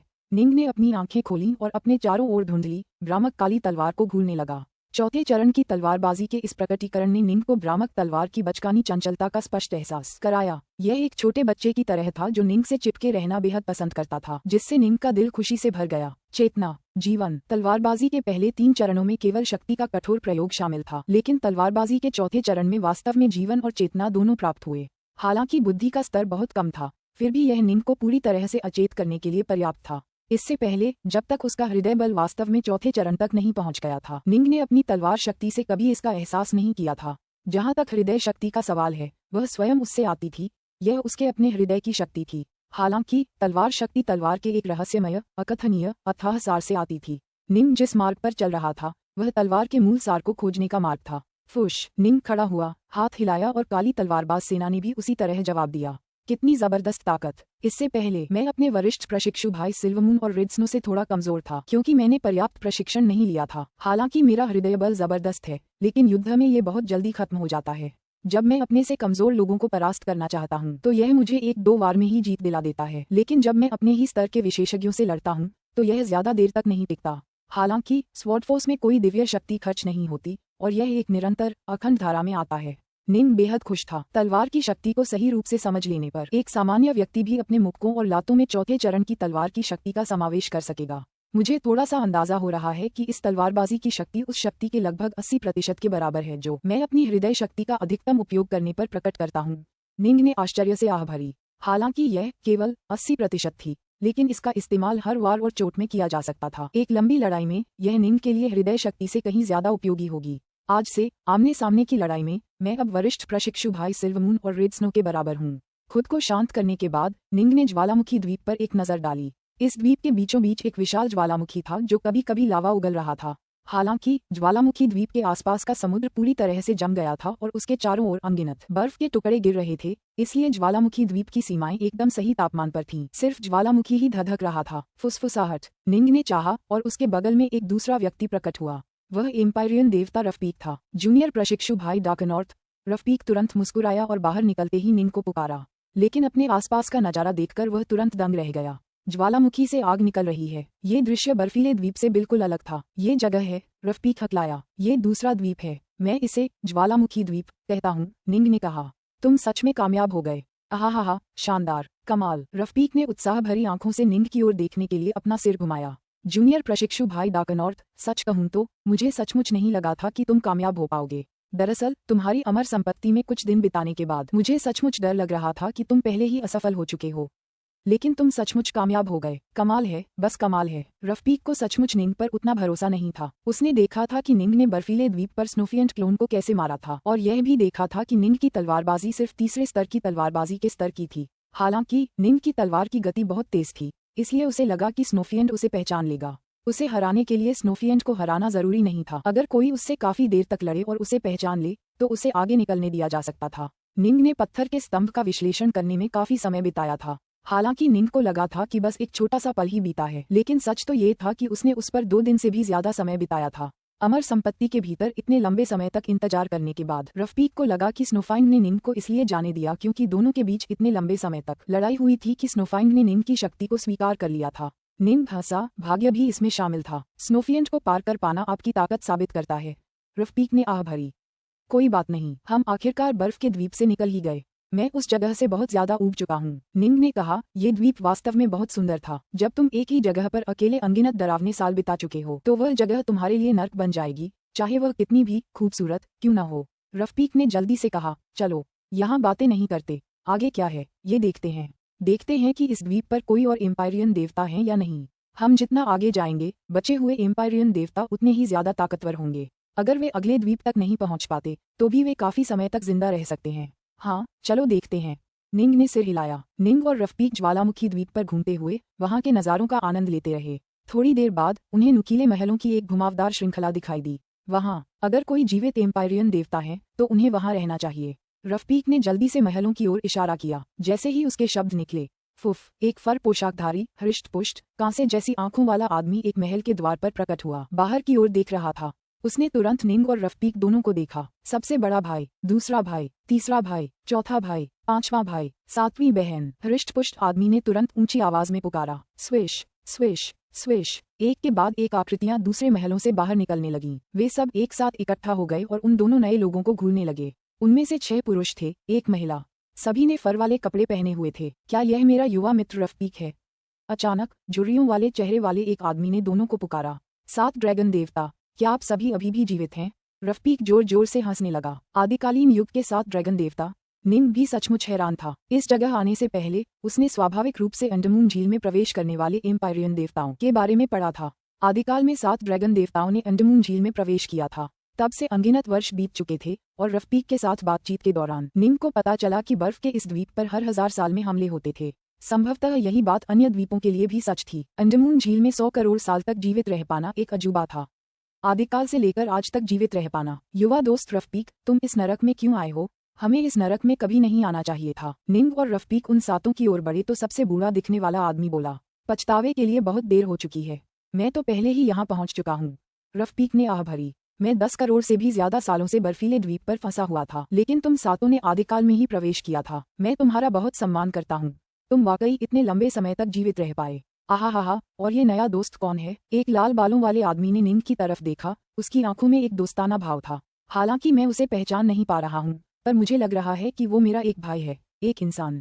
मुझे परिचय कराने दो। रफीक ने निंग की ओर देखते हुए मुस्कुराते हुए कहा, कनिष्ठ प्रशिक्षु भाई डार्कनॉर्थ, मुझे विश्वास है कि अब तक आप समझ गए होंगे, लेकिन ये 7 ड्रैगन देवता हैं जिन्होंने कभी मानव सम्राट सुइरेन के साथ दुनिया भर में उनके अभियानों में भाग लिया था। अतीत में जब हमारी मानव जाति ने अपनी प्रमुखता की ओर बढ़ना शुरू ही किया था, हम अभी भी कई अलग अलग साधना पथों का परीक्षण कर रहे थे। मानव सम्राट सुइरेन ने एक बार एक सच्चे देवता से ड्रैकोनिक रक्त प्राप्त किया और उसका उपयोग एक मानव के शरीर में गुणात्मक परिवर्तन करने और उन्हें बेहतर फेंटगॉड तकनीकों का प्रशिक्षण देने के लिए किया। हालांकि बाद में उन्हें पता चला कि इस प्रकार के बलपूर्वक परिवर्तन का शरीर और आत्मा दोनों पर प्रभाव पड़ता है, जिसके परिणामस्वरूप अधिकांश लोग एम्पायरियन देवता के स्तर से आगे नहीं बढ़ पाते। तुम्हें इन चीजों के बारे में बात क्यों करनी है? कम से कम हम स्वर्ग के देवता तो बन गए। 7 ड्रैगन देवता हंस पड़े। ये 7 ड्रैगन देवता हैं।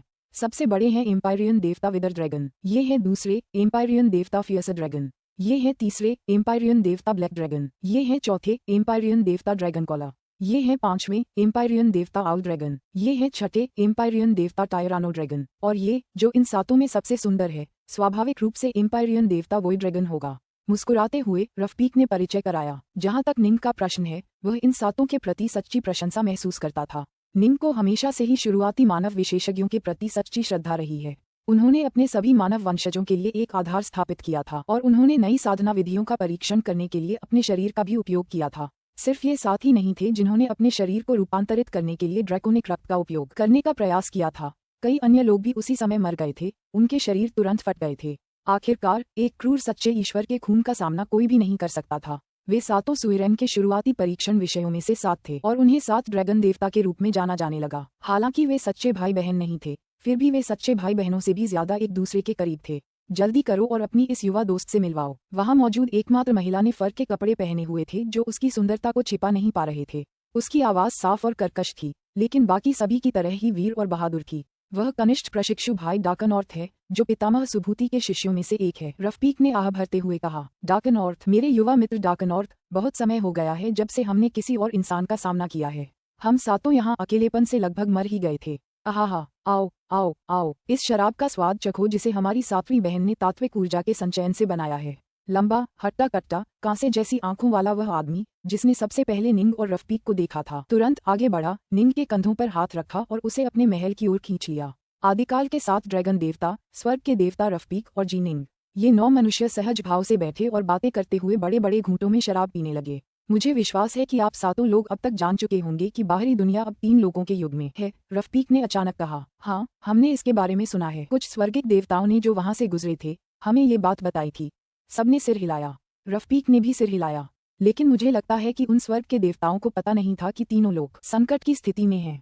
एक विपत्ति आ गई है। संकट। 7 ड्रैगन देवताओं के चेहरे बदल गए। यह उतना ही घातक है जितना कि वह संकट जिसने आदि युग को नष्ट कर दिया था। रफीक ने गंभीरता से कहा। क्या आदिकाल में 7 ड्रैगन देवताओं ने अंडमान झील में प्रवेश किया था, इसलिए उन्हें उस युद्ध का अनुभव नहीं हुआ जिसने उसे नष्ट कर दिया। हालांकि तब से उनके पास से गुजरने वाले एम्पायरियन देवताओं ने उन्हें युद्ध का वर्णन किया था। वे अच्छी तरह जानते थे कि वह युद्ध कितना विनाशकारी था। यहाँ तक कि प्रमुख शक्तियां भी नष्ट हो गई थीं, यहाँ तक कि बड़े देवता भी। पंगु अराजकता जगत स्वयं नष्ट हो गया था। ये बात मुझे मेरे कनिष्ठ प्रशिक्षु भाई डाकनॉर्थ ने बताई थी। रफीक ने निंग की ओर देखा। मुझे समझाओ। निंग ने सातों को इस विपत्ति का विवरण सुनाना शुरू किया। कहानी सुनते ही सबके चेहरे बदल गए। अगर मुझे ये पता होता तो मैं सीमलेस गेट के सभी एम्पायरियन देवताओं का वध कर देता जो अतीत में यहाँ आए थे। एम्पायरियन देवता टायरानो ड्रैगन चिल्लाया। धिक्कार है, धिक्कार है। ये वाकई जंगली कुत्तों के झुंड की तरह हैं जिन्हें वश में नहीं किया जा सकता। इन्हें मर जाना चाहिए। इनमें से हर एक को मर जाना चाहिए। सातों ड्रैगन देवता बेहद क्रोधित थे। वे कल्पना कर सकते थे कि यह नया तूफान कितना विनाशकारी होगा। जितना ज्यादा वे इसकी कल्पना करते, उतना ही उनका गुस्सा बढ़ता जाता। पुस्तक 20, अध्याय 14, दुविधा। काफी देर तक बातें करने और सारी शराब खत्म करने के बाद सभी अपने अपने घरों की ओर प्रस्थान करने लगे। जी निंग ने जल्दी से स्वर्ग के देवता रफीक को सलाह दी। वरिष्ठ प्रशिक्षु भाई रफीक, ज्वालामुखी द्वीप के प्रवेश द्वार पर एक पत्थर का स्तंभ है। इस स्तंभ पर स्नोफिएंट की आकृति है, जिस पर उसकी दंत तकनीक की बारीकियां विस्तार से दर्शाई गई हैं। आप जाकर देख सकते हैं। ओह, रफीक की आंखें चमक उठीं। रफीक, तुमने अभी तक नहीं देखा? जल्दी से जाकर देखो। वह पत्थर का स्तंभ वाकई बहुत दिलचस्प है। हाँ, जल्दी करो और देखो। ड्रैगन देवता सभी हंसे और उससे आग्रह किया कि वह जाकर देखे। ठीक है, मैं अभी जाकर देखता हूँ। रफीक फौरन अकेले ही पत्थर के स्तंभ की ओर चल पड़ा। मेरे दोस्त डाकनॉर्थ, यहाँ बहुत सारे महल हैं। बस अपनी पसंद का कोई एक चुन लो। चूंकि तुम अभी अभी यहाँ आए हो, इसलिए यह निश्चित है कि अगले 1000 सालों तक तुम पर कोई हमला नहीं होगा। एम्पायरियन गॉड विदर ड्रैगन ने कहा। ठीक है। निंग ने सिर हिलाया, फिर अस्थायी रूप से रहने के लिए एक महल चुन लिया। 2 दिन बाद रफीक पत्थर के स्तंभ की अपनी यात्रा से वापस लौटा और एक बार फिर 7 ड्रैगन देवताओं से मिला। कैसा रहा? वह पत्थर का स्तंभ तो बहुत सुंदर है ना? दैरवी देवता उल्लू ड्रैगन हंसा। यह वाकई बहुत बड़ी बात है, लेकिन मेरा रास्ता ताइजी का दाव नहीं है। काश मैं 100 करोड़ साल से भी ज्यादा समय से बर्फीले द्वीप पर फंसा रहा, क्योंकि मेरे हमले बहुत कमजोर हैं। रफीक ने आह भरी। मेरी चपलता की तकनीकों ने यह सुनिश्चित कर दिया था कि स्नोफिएंट भी मुझे नहीं मार सकता था, लेकिन इससे क्या, मेरे हमले बहुत कमजोर हैं। स्नोफिएंट मुझे पहचानने से ही इनकार कर देता था। चाहे कुछ भी हो जाए, वह मुझे अपने से आगे नहीं जाने देता था। ये सब मेरे कनिष्ठ प्रशिक्षु भाई डाकनॉर्थ की बदौलत था। और हमारा दोस्त डाकनॉर्थ कहाँ है? विदर ड्रैगन ने पूछा। वह अभी भी प्रशिक्षण ले रहा है, वोई ड्रैगन ने उत्तर दिया। मैंने उसे ध्यान करते देखा था, इसलिए मैंने उसे परेशान नहीं किया। डाकनॉर्थ वाकई बहुत मेहनती है। ब्लैक ड्रैगन ने पूछा। रफीक, हमारा दोस्त डाकनॉर्थ कितना ताकतवर है? हम सातों बहुत लंबे समय से यहाँ फंसे हुए हैं। हम आदिकाल से यहाँ हैं और अब और नहीं सह सकते। अगर डाकनॉर्थ इतना ताकतवर है, तो हम उससे यहाँ से बाहर निकलने में मदद मांगने को तैयार हैं। अब हमें अंडमान झील के खजानों के बारे में कोई गलत भ्रम नहीं है। वह कितना ताकतवर है? रफीक ने सिर हिलाया। मैंने उसे लड़ते देखा है। वह तलवारबाजी में कुशल है और काफी दुर्जेय है, लेकिन वह तलवारबाजी के तीसरे चरण तक ही पहुंचा है। हालांकि उसकी दिव्य क्षमताएं काफी शक्तिशाली होनी चाहिए। उसने बर्फीले द्वीप से ज्वालामुखी द्वीप तक की यात्रा में कई दिन बिताए होंगे। मुझे लगता है कि उसने स्नोफिएंट के खिलाफ काफी देर तक युद्ध किया होगा, जिसके परिणामस्वरूप स्नोफिएंट ने उसकी शक्ति को पहचाना और उसे जाने दिया। तीसरे चरण की तलवारबाजी। विदर ड्रैगन ने सिर हिलाया। अफसोस की बात है, हालांकि उसे तलवार के दाव का विशेषज्ञ माना जा सकता है, लेकिन ये पर्गेटरी गॉड के सामने काफी नहीं होगा। दया, ठीक है, चलिए इंतजार करते हैं। वे सभी लोग काफी निराश थे। मैं पहले ही द्वीप से ज्वालामुखी द्वीप तक पहुंचने में कामयाब होकर संतुष्ट हूँ। सच कहूँ तो कनिष्ठ प्रशिक्षु भाई डाकनॉर्थ का अनुसरण करने का मेरा निर्णय एक जुआ था। जब मैंने उसे लड़ते देखा तो मुझे उस पर ज्यादा भरोसा नहीं था। लेकिन अंततः मेरा जुआ सफल रहा। सच कहूं तो निराश होने की कोई जरूरत नहीं है। शायद लाखों साल बाद कनिष्ठ प्रशिक्षु भाई डाकनॉर्थ अचानक ताकतवर हो जाएगा और हम एक और जुआ खेल पाएंगे, रफीक ने कहा। उम्मीद है। 7 ड्रैगन देवताओं ने आह भरी। उन्हें उम्मीद थी कि कोई यहाँ आकर उनकी मदद करेगा, लेकिन निंग तो रफीक को यहाँ तक ले आया था। उससे कोई उम्मीद नहीं थी। निंग की बात करें तो वह तो ज्वालामुखी द्वीप तक बमुश्किल पहुंच पाया था। उसके आगे बढ़ने की संभावना बहुत कम थी। एक शांत एकांत महल में निंग यहाँ कमल मुद्रा में बैठा था, बिल्कुल मौन। उसका दूसरा प्रतिरूप उसकी अमर संपदा में था और दोनों 5 निधियों का ध्यान कर रहे थे। अपनी पिछली सफलता के कारण वह 5 खजानों के तीसरे अध्याय में पूरी तरह पारंगत हो गया था और अब वह 5 खजानों के अंतिम चौथे अध्याय का प्रशिक्षण शुरू कर पा रहा था। इस अंतिम अध्याय ने निंग को और भी अधिक आश्चर्यचकित कर दिया और उसे एहसास हुआ कि 5 खजानों की तलवारबाजी कितनी अद्भुत थी। निंग अच्छी तरह जानता था कि अंडमान झील पर विजय पाना आसान नहीं होगा। वह अभी तक सिर्फ ज्वालामुखी द्वीप तक ही पहुंच पाया था। अगले कुछ द्वीप कितने मुश्किल होंगे, इसलिए उसे अपनी ताकत बढ़ाने के लिए हर संभव कोशिश करनी थी। समय धीरे धीरे बीतता गया। पलक झपकते ही आधे साल से ज्यादा समय बीत गया। इस पिछले आधे साल में निंग के 2 प्रतिरूपों ने 5 खजाने तलवार कला के चौथे अध्याय का लगभग आधा हिस्सा पूरा कर लिया था। हालांकि अब उन्हें आगे बढ़ना बिल्कुल भी मुश्किल लग रहा था। इसलिए निंग ने इस पर अपना ध्यान पूरी तरह से बंद करने और अपनी ब्राइट मून तलवार कला को निखारने पर ध्यान केंद्रित करने का फैसला किया। तलवारबाजी के चौथे चरण तक पहुंचने के बाद भी उसे ब्राइट मून तलवार कला में सुधार करना बाकी था। तुलनात्मक रूप से ब्राइट मून को पूर्ण करना 5 खजानों के चौथे अध्याय को पूर्ण करने से कहीं ज्यादा आसान था। दरअसल इसे पूर्ण करने के दौरान निंग को कभी कभी ऐसी अंतर्दृष्टियां प्राप्त हुईं जिनसे उसे चौथे अध्याय पर एक बार फिर से विचार करने का मौका मिला। ज्वालामुखी द्वीप पर निंग के आगमन के 1 वर्ष और 3 महीने बीत जाने के बाद निंग ने अंततः अपनी आंखें खोलीं। मेरी ब्राइट मून तलवारबाजी इस समय मेरे लिए संभव पूर्णता के शिखर पर पहुंच गई है। निंग अपने पैरों पर खड़ा हुआ। उसके चेहरे पर मुस्कान थी। अगर मुझे स्नोफियन से दोबारा मिलना होता तो शायद मैं उसे सिर्फ एक ही शरीर से आसानी से हरा पाता। स्वॉर्डफोर्स शुरू से ही युद्ध के लिए बहुत उपयुक्त था। निंग की ब्राइट मून तलवार कला 5 खजानों तलवार कला के सार पर आधारित थी। एक ऐसी तकनीक जो स्वर्गीय दास द्वारा निर्धारित सीमाओं को पार कर गई थी। इसकी शक्ति स्वाभाविक रूप से अद्भुत थी और आक्रमण शक्ति में यह अब स्नोफियंट को दबाने में पूरी तरह सक्षम थी। एक बार जब निंग 3 सिर 6 भुजाएं का उपयोग करता और स्नोफियंट की 2 भुजाओं के विरुद्ध 6 भुजाओं से लड़ता तो वह स्नोफियंट पर पूरी तरह से हावी हो जाता और उसे हरा देता। रफीक और 7 ड्रैगन देवताओं से बात किए हुए मुझे काफी समय हो गया है। निंग को थोड़ी शर्मिंदगी महसूस हुई। इस साल उसने अपना सारा समय ध्यान में बिताया था। वह तुरंत अपने महल से निकलकर 7 ड्रैगन देवताओं से मिलने चला गया। थोड़ी देर बाद 7 ड्रैगन देवता, रफीक और निंग सभी एक बार फिर एकत्र हुए। हम 8 के आगे बढ़ पाने की संभावना बहुत कम है, इसलिए हम अक्सर इकट्ठा होते हैं। लेकिन तुम कनिष्ठ प्रशिक्षु भाई डाकनॉर्थ एक ही प्रशिक्षण सत्र में पूरे 1 साल के लिए एकांतवास में चले जाते हो। तुम मुझे उस समय की याद दिलाते हो जब मैं पहली बार अंडमान झील में गया था। रफीक ने हंसते हुए कहा। मैं शर्मिंदा हूँ, निंग ने कहा। ओह ठीक है। निंग ने बाकी 8 की तरफ देखा। मैं अगले रक्षक का परीक्षण करने की तैयारी कर रहा हूँ और देखना चाहता हूँ कि क्या मैं अगले द्वीप तक पहुँच सकता हूँ। आप 7 ड्रैगन देवताओं और रफीक ने एक दूसरे की ओर देखा। विदर ड्रैगन ने कहा, भाई डाकनॉर्थ, क्या तुम जानते हो कि तीसरे द्वीप पर खजाने हैं? अगर तुम वहां पहुंच गए तो तुम खजाने हासिल कर सकते हो। खजाने? निंग की आंखें चमक उठीं। समुद्र यक्ष, हिमदानव और पार्गेटरी देवता, ये 3 संरक्षक हैं जिन्हें अंडमान झील के निर्माता ने पीछे छोड़ दिया था। अगर तुम इन तीनों को पार कर सको तो तुम खजाने हासिल कर सकोगे। और हाँ, चौथे और 5वें द्वीप पर भी खजाने हैं। विदर ड्रैगन ने निंग की ओर देखा। लेकिन क्या तुम्हें लगता है कि ये खजाने इतनी आसानी से मिल जाते हैं? तुम शायद अंदाजा लगा सकते हो कि पार्गेटरी देवता कितने शक्तिशाली हैं। निंग तुरंत ध्यान से सुनने लगा। खुद को और अपने दुश्मनों को समझकर ही कोई सारी लड़ाइयां जीत सकता है। ज्वालामुखी द्वीप के दूसरी ओर आपको एक और तैरता हुआ लकड़ी का पुल दिखाई देगा। ये तैरता हुआ लकड़ी का पुल आग के एक अंतहीन समुद्र से होकर गुजरेगा और आग के समुद्र के भीतर एक राक्षस देवता रहता है जिसे परगेटरी गॉड के नाम से जाना जाता है। विदर ड्रैगन ने आगे कहा, परगेटरी गॉड अनगिनत लपटों के एक साथ इकट्ठा होने से बना है। वह एक जोड़ी पर्लबड्स का इस्तेमाल करता है और वह अविश्वसनीय रूप से शक्तिशाली है, शक्ति में एक सच्चे देवता के करीब। हालांकि वह काफी धीमी गति से उड़ता है, उसके 2 पर्लबड्स अविश्वसनीय गति से हमला करते हैं। उसका अनंत बल चौथे चरण तक भी पहुंच गया है। स्नोफियंट की तुलना में वह ज्यादा शक्तिशाली है, उसके हमले तेज हैं और वह और भी ज्यादा कुशल है। जब उसके ये 2 पर्लबड्स वार करने लगते हैं तो वह एक भयानक दुस्वप्न बन जाता है। निंग ने जो सुना उससे वह मन ही मन चौंक गया।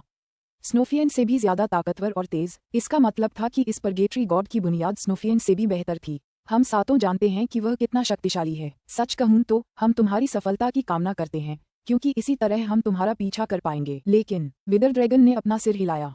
वह बहुत ज्यादा शक्तिशाली है। अगर तुम इतने शक्तिशाली नहीं हो तो शायद मर जाओगे। तुम सातों लोग बहुत पहले आदिकाल में ही प्रवेश कर गए थे। निंग ने हैरान होकर कहा, अगर तुम किसी शक्तिशाली स्वर्ग के देवता के पीछे अगले द्वीप तक जाना चाहते थे तो शायद तुम बहुत पहले ही ऐसा कर सकते थे। अब तक तो तुम्हें कई देवताओं से मिल जाना चाहिए था। ठीक है, सातों में से एकमात्र महिला वोइड ड्रैगन ने सिर हिलाया। उसने स्पष्ट स्वर में कहा, तुम्हारी बात सही है। आदिकाल से लेकर आज तक हम 10 से ज्यादा ऐसे लोगों से मिले हैं जिनके बारे में हमें पूरा यकीन था कि उनमें पार पाने की शक्ति है।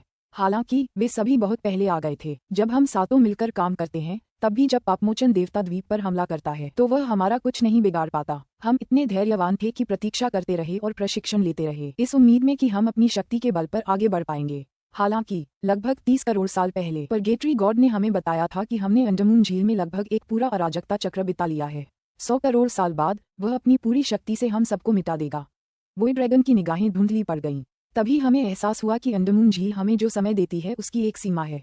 अगर पापमोचन देवता सचमुच पूरी शक्ति से हमला करें और हमें लगातार दबाएं तो हमारी दिव्य शक्ति तेजी से क्षीण हो जाएगी और जब हम उसका पूरा उपयोग कर लेंगे तो हम मर जाएंगे। हमने पहले कभी अराजकता चक्र शब्द नहीं सुना था, लेकिन हम समझते हैं कि यह एक समयावधि होनी चाहिए जिसका उपयोग इस दुनिया को बनाने वाली प्रमुख शक्ति करती है। अराजकता का चक्र। निंग चौंका। आदिकाल से ही अराजकता का चक्र बीत चुका था। निंग को शुरू से ही लगता था कि अंडमान झील एक ऐसी जगह है जहां विशेष रूप से क्रूर तरीकों से स्वर्ग के देवताओं की साधना की जाती है। हालांकि एक अराजकता चक्र ही काफी था। अगर कोई पूरे अराजकता चक्र में कोई वास्तविक सफलता हासिल नहीं कर पाता तो आमतौर पर वह और कोई सफलता हासिल नहीं कर पाता। हमारे पास सिर्फ 70 करोड़ साल बचे हैं।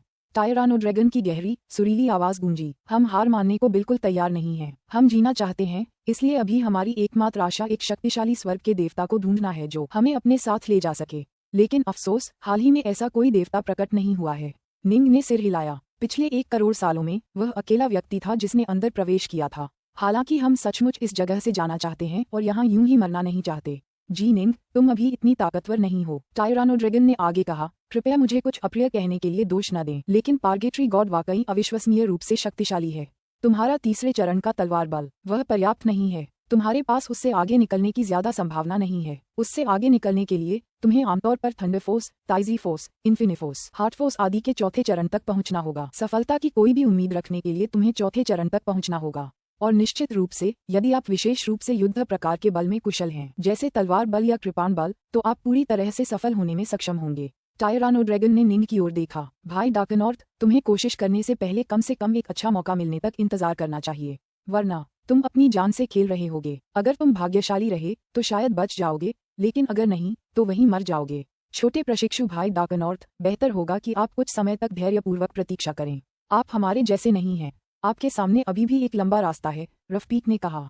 सच कहूं तो मैं ज्वालामुखी द्वीप देखने में सक्षम होने से पहले ही काफी संतुष्ट हूँ। निंग अवाक रह गया। तीसरे चरण की तलवारबाजी, वे क्यों मानते थे कि वह तलवारबाजी के तीसरे चरण पर है? पुस्तक 20, अध्याय 15, आइस हॉट पिथ। रुको, जी निंग ने जल्दी से पुकारा। 7 ड्रैगन देवताओं और स्वर्ग के देवता रफीक ने निंग की ओर देखते हुए अपना विरोध रोक दिया। सच कहें तो वे भी ये शब्द कहना नहीं चाहते थे, लेकिन वे निंग को परगेटरी देवता के हाथों मरते हुए भी नहीं देखना चाहते थे। तुम्हें किसने बताया कि मेरी तलवारबाजी तीसरे चरण पर है? निंग हंसा। अरे, बाकी 8 लोग चौंक गए। जी निंग की बातों से लग रहा था कि वो उस अवस्था में नहीं था। हाँ, मैंने। रफीक ने निंग की तरफ हैरानी से देखा। क्या मेरा अंदाजा गलत था? ओह, निंग को अब समझ आ गया। हंसते हुए उसने समझाया, वरिष्ठ प्रशिक्षु भाई रफीक, जब मेरी पहली मुलाकात आपसे हुई थी तब मैं तलवारबाजी के तीसरे चरण में ही था। इन शब्दों से आठों के चेहरे पर आश्चर्य और प्रसन्नता का भाव प्रकट हो गया। तुमने तोड़ दिया। स्नोफिएंग से लड़ते हुए आपने सफलता प्राप्त की। क्या तुम तलवारबाजी के चौथे चरण तक पहुंच गए हो? सभी उत्सुकता और उत्साह से निंग की ओर देखने लगे। निंग मुस्कुराया, फिर सिर हिलाया। साथ ही उसने अपनी एक उंगली हिलाई, जिससे उसके चारों ओर बेहद तेज काली तलवार जैसी रोशनी का एक घेरा बन गया। काले तलवार के आकार की तलवार सेना को देखकर 7 ड्रैगन देवताओं और रफीक को बहुत खुशी हुई, लेकिन वे ये भी नहीं समझ पाए कि हंसें या रोएं। रफीक ने अंततः कहा, जूनियर प्रशिक्षु भाई डार्कनॉर्थ, मैं समझ गया। निंग ने जल्दी से कहा, वरिष्ठ प्रशिक्षु भाई रफीक, आपने माना कि मैंने स्नोफिएंट के खिलाफ बहुत लंबे समय तक लड़ाई लड़ी थी और इसलिए आप स्वाभाविक रूप से उसी के आधार पर कुछ निष्कर्ष पर पहुंच गए। यह मेरी गलती है कि मैंने आपको ये बात नहीं समझाई। ये तुम्हारी गलती कैसे हो सकती है? कौन इतना मूर्ख होगा कि अनायास ही बता दे कि वे कितने शक्तिशाली हैं? पास ही खड़े एम्पायरियन देवता टायरानोड्रैगन जोर से हंस पड़े। बहुत बढ़िया, लगता है हम सातों की अभी मृत्यु नहीं हुई है। भाई डार्कनॉर्थ, तुम कितने शक्तिशाली हो, इसे देखते हुए तुम्हारे लिए परगेटरी देवता को हराना आसान होना चाहिए। आओ आओ आओ, चलो अगले द्वीप की ओर जल्दी से चलते हैं। हमारे निकलने की संभावना भी बढ़ जाएगी। हम अनगिनत सालों से अंडमान झील में रह रहे हैं। ओह, जैसा कि पापमोचन देवता ने कहा था, हम यहाँ लगभग एक अराजकता चक्र से हैं। मुझे आश्चर्य है कि अगला द्वीप कैसा होगा। मैं तो उत्सुक हूँ। मैंने सुना है कि पार्गेटरी गॉड को हराने के बाद आप खजाने हासिल करने में सक्षम होंगे। चौथे भाई, तुम इतने उत्साहित क्यों हो रहे हो? खजाने तुम्हें तो नहीं मिलेंगे। मेरी उत्तेजना से तुम्हें कोई लेना देना नहीं है। सबने जश्न मनाया और मजाक किया। जाहिर है इस ज्वालामुखी द्वीप से निकलने का मौका पाकर उनका मूड काफी अच्छा हो गया था। 1 घंटे बाद निंग और अन्य लोग ज्वालामुखी द्वीप के दूसरे छोर पर पहुंच गए। हम यहाँ हैं। आपको बस तैरते हुए लकड़ी के पुल के आगे बढ़ना है। विदर ड्रैगन ने आगे लकड़ी के पुल की ओर इशारा किया। उनके सामने आग की लपटों का एक अंतहीन सागर था जो क्षितिज तक फैला हुआ था और लकड़ी का पुल ही उसके भीतर एकमात्र चीज थी। बहुत गर्मी है। निंग ने सिर घुमाया और मुस्कुराया। सब लोग कुछ दिनों के लिए मेरे अमर घर में आ जाओ। आपके बाद परेशानी के लिए खेद है। यहाँ आओ, मुझे भी दिखाओ कि तुम्हारी अमर संपत्ति कैसी है। वे सब हंसे और मजाक किया। उनकी शांति मुख्यतः इस बात से थी कि वे जानते थे कि निंग कितना ताकतवर है और उसे जीत का पूरा भरोसा है। रफीक जब पहली बार निंग से मिला था तो वह ज्यादा घबराया हुआ और बेचैन था। निंग ने हाथ हिलाया। 8 स्वर्गिक देवताओं में से किसी ने भी उसका विरोध नहीं किया, जिससे वह उन्हें अपनी अमर संपत्ति में खींच सका। चलो चलें। निंग अपने रूई सोलस्नेक शटल में बैठ गया और लकड़ी के पुल से तेजी से आग के सागर में आगे बढ़ने लगा। हालांकि आग की लपटें अविश्वसनीय रूप से तेज थीं, लेकिन स्वर्ग के देवता आमतौर पर उन्हें आसानी से सहन कर लेते थे। निंग जैसे व्यक्ति की तो बात ही छोड़िए, जो 8-9 रहस्यमयी कला से सुरक्षित था। सिर्फ 1 घंटे की उड़ान के बाद अरे, निंग अचानक रुक गया और अपने सामने देखता रहा। आगे पुल पर 10 मीटर से भी ज्यादा लंबी एक विशालकाय लाल आकृति दिखाई दी। वह आकृति गंजा थी, उसकी लाल भौहें, लाल दाढ़ी थी और वह बेहद हृष्ट पुष्ट थी। उसके हाथों में छोटी छोटी घुंघरुएं थीं और उसकी गहरी लाल आंखें निंग पर टिकी थीं। उसका अदृश्य दबाव सचमुच स्नोफिएंट के दबाव से भी ज्यादा शक्तिशाली है। निंग ने मन ही मन बुदबुदाया। निंग को इसका एहसास सिर्फ इसलिए हो पाया क्योंकि उसके दुश्मन ने अपनी पूरी शक्ति लगा दी थी, अपनी आभा को जरा भी छिपाए बिना। निंग ने रूई सोलस्नेक शटल को किनारे रखा और पुल पर उतरा। उसके हाथों में तलवारों का एक जोड़ा दिखाई दिया। वह 3 सिर 6 भुजाएं इस्तेमाल करने को भी तैयार नहीं था। अब जबकि उसकी तलवारबाजी एक नए स्तर पर पहुंच गई थी और उसकी ब्राइट मून तलवारबाजी और भी निखर गई थी। वह खुद को एक अच्छी चुनौती देना चाहता था। मुझे लग रहा है कि ज्वालामुखी द्वीप पर अब कोई स्वर्गिक देवता नहीं है। परगेटरी देवता की गहरी लाल आंखों में पागलपन का एक संकेत था। लगता है तुम पूरी तरह आश्वस्त हो। कृपया आइए, निंग ने विनम्रता से कहा। ठीक है। परगेटरी गॉड ने जरा भी संकोच नहीं किया। वह तुरंत आगे बढ़ा। उसका शरीर अविश्वसनीय गति से आगे बढ़ रहा था। वह तुरंत निंग के सामने पहुंच गया, जो भी आगे बढ़ा और परगेटरी गॉड की ओर तलवार की काली रोशनी की 2 धारियां छोड़ गया। धमाका धमाका। निंग खुद को रोक नहीं सका और कई कदम पीछे हट गया, जबकि परगेटरी गॉड भी एक कदम पीछे हट गया। कितनी जबरदस्त शक्ति! निंग मन ही मन हैरान था। सिर्फ ताकत के मामले में वह लगभग सच्चे ईश्वर के स्तर पर है। सौभाग्य से मेरी तलवारबाजी चौथे स्तर तक पहुंच गई। तलवारबाजी चौथे स्तर पर पहुंचने के बाद निंग हर साधारण प्रहार में पूरी ताकत वाले हृदय बल के 80% के बराबर शक्ति का प्रयोग करने में सक्षम था। शक्ति का ये स्तर उसके लिए अपने दुश्मन से सीधे युद्ध करने के लिए बिल्कुल पर्याप्त था। निंग को बस इतनी दिव्य शक्ति जमा करनी थी कि वह तेज गति से घूम सके। उसे तारों को पकड़ने वाले हाथ या 3 सिर 6 भुजाएं का उपयोग करने की भी आवश्यकता नहीं थी। वास्तव में उसे पूरी शक्ति से लड़ने की भी जरूरत नहीं थी। निंग स्वर्ग और पृथ्वी से प्राकृतिक तात्विक ऊर्जा को अवशोषित करके अपनी दिव्य शक्ति की पूर्ति करने में पूरी तरह सक्षम था। चरण 4 तलवार बल। परगेटरी भगवान तुरंत उन्मत्त हो गए। Swoosh swoosh swoosh. जुड़वां हॉलबर्ड नीचे की ओर गिरे, हवा में शैतानों की तरह चीखते हुए। दोनों छोटे हॉलबर्ड ताइजी जैसे ही थे, एक यिन था और दूसरा यांग, और दोनों मिलकर एक संपूर्ण रूप धारण कर लेते थे जो वुजी आनंद के सार को पूरी तरह से साकार करता था। हालांकि निंग के पास भी जुड़वां तलवारें थीं, लेकिन अपनी तलवारों को एक साथ सामंजस्य बिठाने के मामले में वह पापमोचन देवता से बहुत कमतर था। वुजी के मार्ग पर चलने वाला कोई भी व्यक्ति कई हथियारों को एक साथ चलाने में बेहद कुशल होता। फुफ फुफ फुफ। निंग की तलवार की रोशनी हमेशा की तरह तेज और विचित्र बनी रही। अंडमान झील में निंग ने अपना अधिकांश समय और प्रयास छायाहीन रुख पर खर्च किया था, और यह रुख उन सभी में सबसे अप्रत्याशित था। दोनों के बीच काफी देर तक मुक्का मुक्का चलता रहा। कुछ देर के लिए निंग थोड़ा नुकसान में आ गया। हालांकि उसके हमले ज्यादा शक्तिशाली थे, लेकिन उसके दोनों हथियार उसके दुश्मन के हथियारों की तरह एक साथ काम नहीं कर रहे थे, जिससे वह कुल मिलाकर नुकसान में था। सच तो ये है कि अगर निंग 3 सिर 6 भुजाएं तकनीक का इस्तेमाल करता तो वह अपने प्रतिद्वंद्वी को तुरंत हरा सकता था, लेकिन निंग को ऐसा करने की कोई जल्दी नहीं थी। ऐसा बेहतरीन प्रतिद्वंद्वी ढूंढना कोई आसान काम नहीं था। उसकी तलवारबाजी की शक्ति मुख्यतः उसकी काली तलवारबाजी से आती थी। निंग की दिव्य शक्ति का बहुत कम उपयोग हो रहा था, और वह जितनी तेजी से खर्च हो रही थी उससे कहीं ज्यादा तेजी से उसकी भरपाई हो रही थी। वह 1000 साल तक बिना किसी समस्या के इसी तरह आसानी से युद्ध कर सकता था।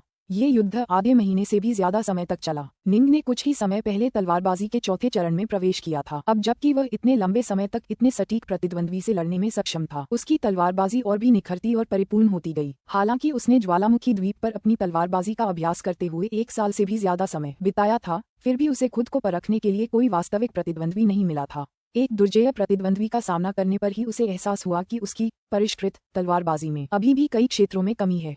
अपने निरंतर विकास के परिणामस्वरूप उसकी तलवारबाजी और भी शक्तिशाली होती गई। तुम जीत गए। पापमोचन देवता अचानक पीछे हट गए। निंग हंसा। पिछले आधे महीने में वह थोड़े नुकसान से थोड़े फायदे में आ गया था। तलवार का दाव आक्रामक हमले करने के लिए बिल्कुल उपयुक्त था। पापमोचन देवता ने निंग की ओर देखा, उसके होंठ एक भद्दी मुस्कान में फट गए। मैं असंख्य पर्वतों के द्वीप पर तुम्हारा इंतजार करूंगा। फिर उसका शरीर अदृश्य हो गया और पीछे अनगिनत लपटें छोड़ गया जो जल्दी ही बुझ गईं। मिरियड माउंटेन द्वीप, निंग ने धीरे से खुद से कहा। क्या ये हो सकता है कि तीसरा द्वीप मिरियड माउंटेन द्वीप हो? स्विश। निंग अपने रूई सोलस्नेक शटल पर सवार हुआ, फिर आगे बढ़ता रहा। लगभग 1 घंटे की उड़ान के बाद उसके सामने एक विशाल लौकी के आकार का द्वीप प्रकट हुआ। ये लौकी के आकार का द्वीप ऐसा लग रहा था मानो एक छोटा द्वीप और एक बड़ा द्वीप आपस में जुड़े हुए हों। जहाँ तक लकड़ी के पुल की बात है, वह छोटे से द्वीप की ओर जाता था। लकड़ी के पुल के अंत में गंजे लाल भौहों वाले पापमोचन देवता खड़े थे। तो यह मिरियड माउंटेन्स द्वीप है? निंग हंसते हुए बोला। सटीक रूप से कहें तो ये छोटा द्वीप एक खजाने वाला द्वीप है। पापमोचन देवता ने दूर बड़े द्वीप की ओर इशारा किया। वहाँ जो बड़ा द्वीप है वही असल में असंख्य पर्वतों का द्वीप है।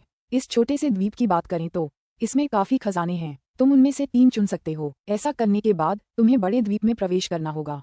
तुम्हें यहाँ दोबारा आने की इजाजत नहीं होगी। अंडमान झील एक ऐसी जगह थी जहाँ आप सिर्फ आगे बढ़ सकते थे, पीछे नहीं हट सकते थे। निंग ये बात समझ गया। उदाहरण के लिए ज्वालामुखी द्वीप पर पहुंचने पर बर्फीले द्वीप पर वापस जाने का कोई रास्ता नहीं होगा। असंख्य पर्वतों के द्वीप में प्रवेश करने के बाद ज्वालामुखी द्वीप पर वापस जाने का कोई रास्ता नहीं था। 2 ही विकल्प थे, या तो मर जाना या फिर बाकी द्वीपों को सफलतापूर्वक पार करके त्रिलोक में वापस लौट जाना। 3। निंग ने आश्चर्य से कहा, मैंने सुना है कि चौथे और 5वें द्वीप पर भी खजाने हैं। हाँ, पापमोचन देवता ने सिर हिलाया। तीसरे, चौथे और 5वें द्वीपों में खजाने हैं। हर जगह से आप 3 वस्तुएं चुन सकते हैं।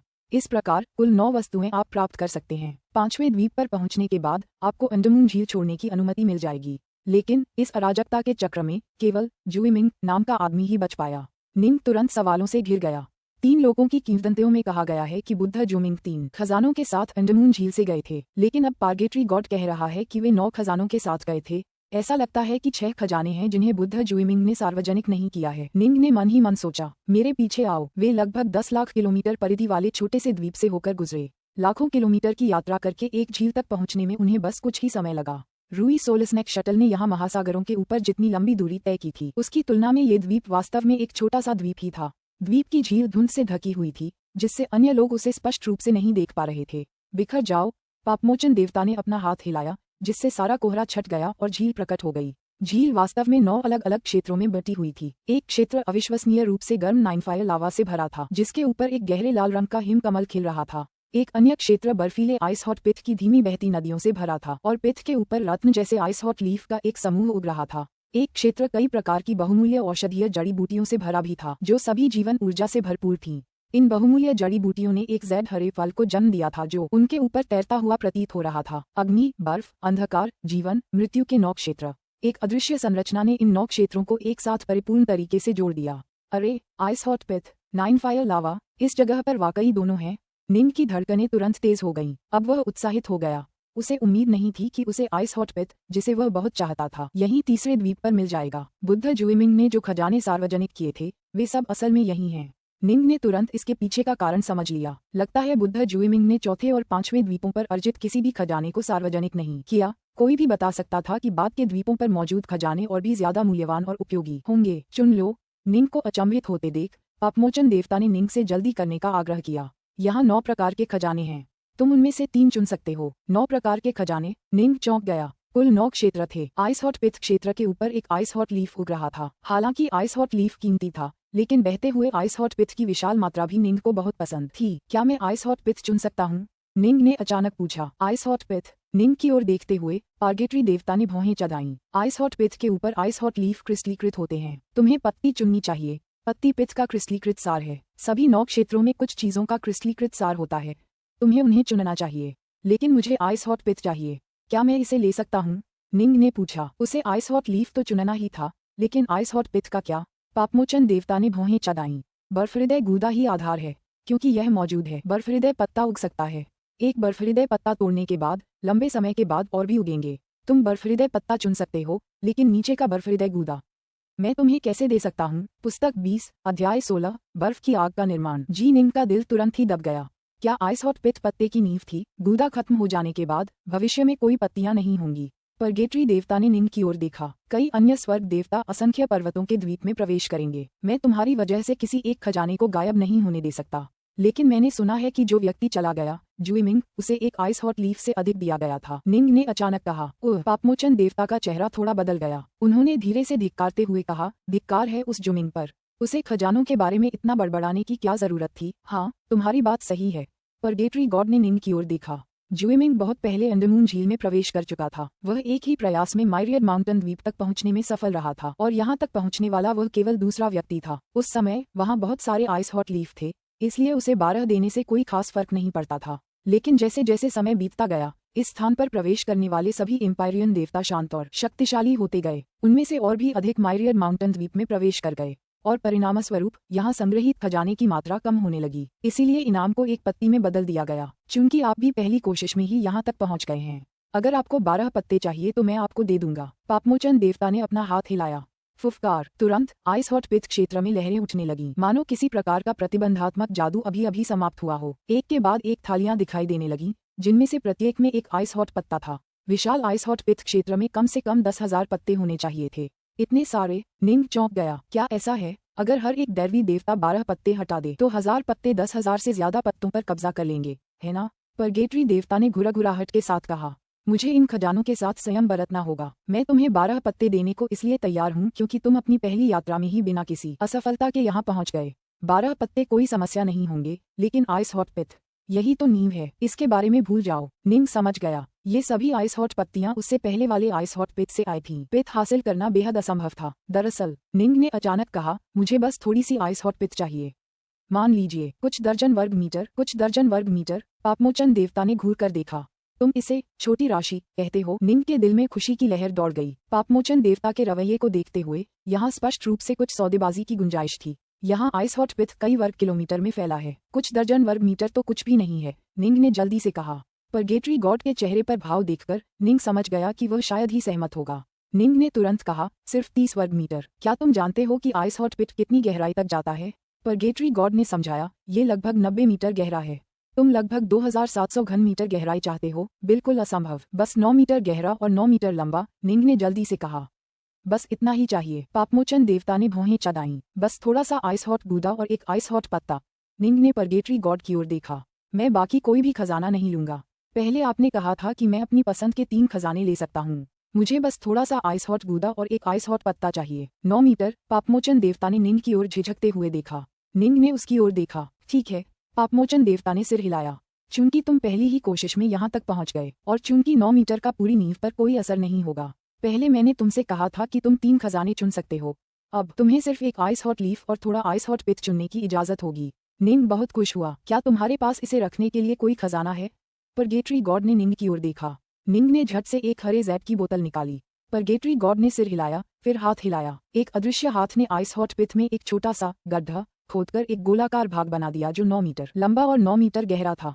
आइस हॉट पिथ सीधे निंग की ओर तैर रहा था। इधर आओ, निंग ने चाहा, और आइस हॉट पिथ तुरंत हरी जैड की बोतल में उड़ गया।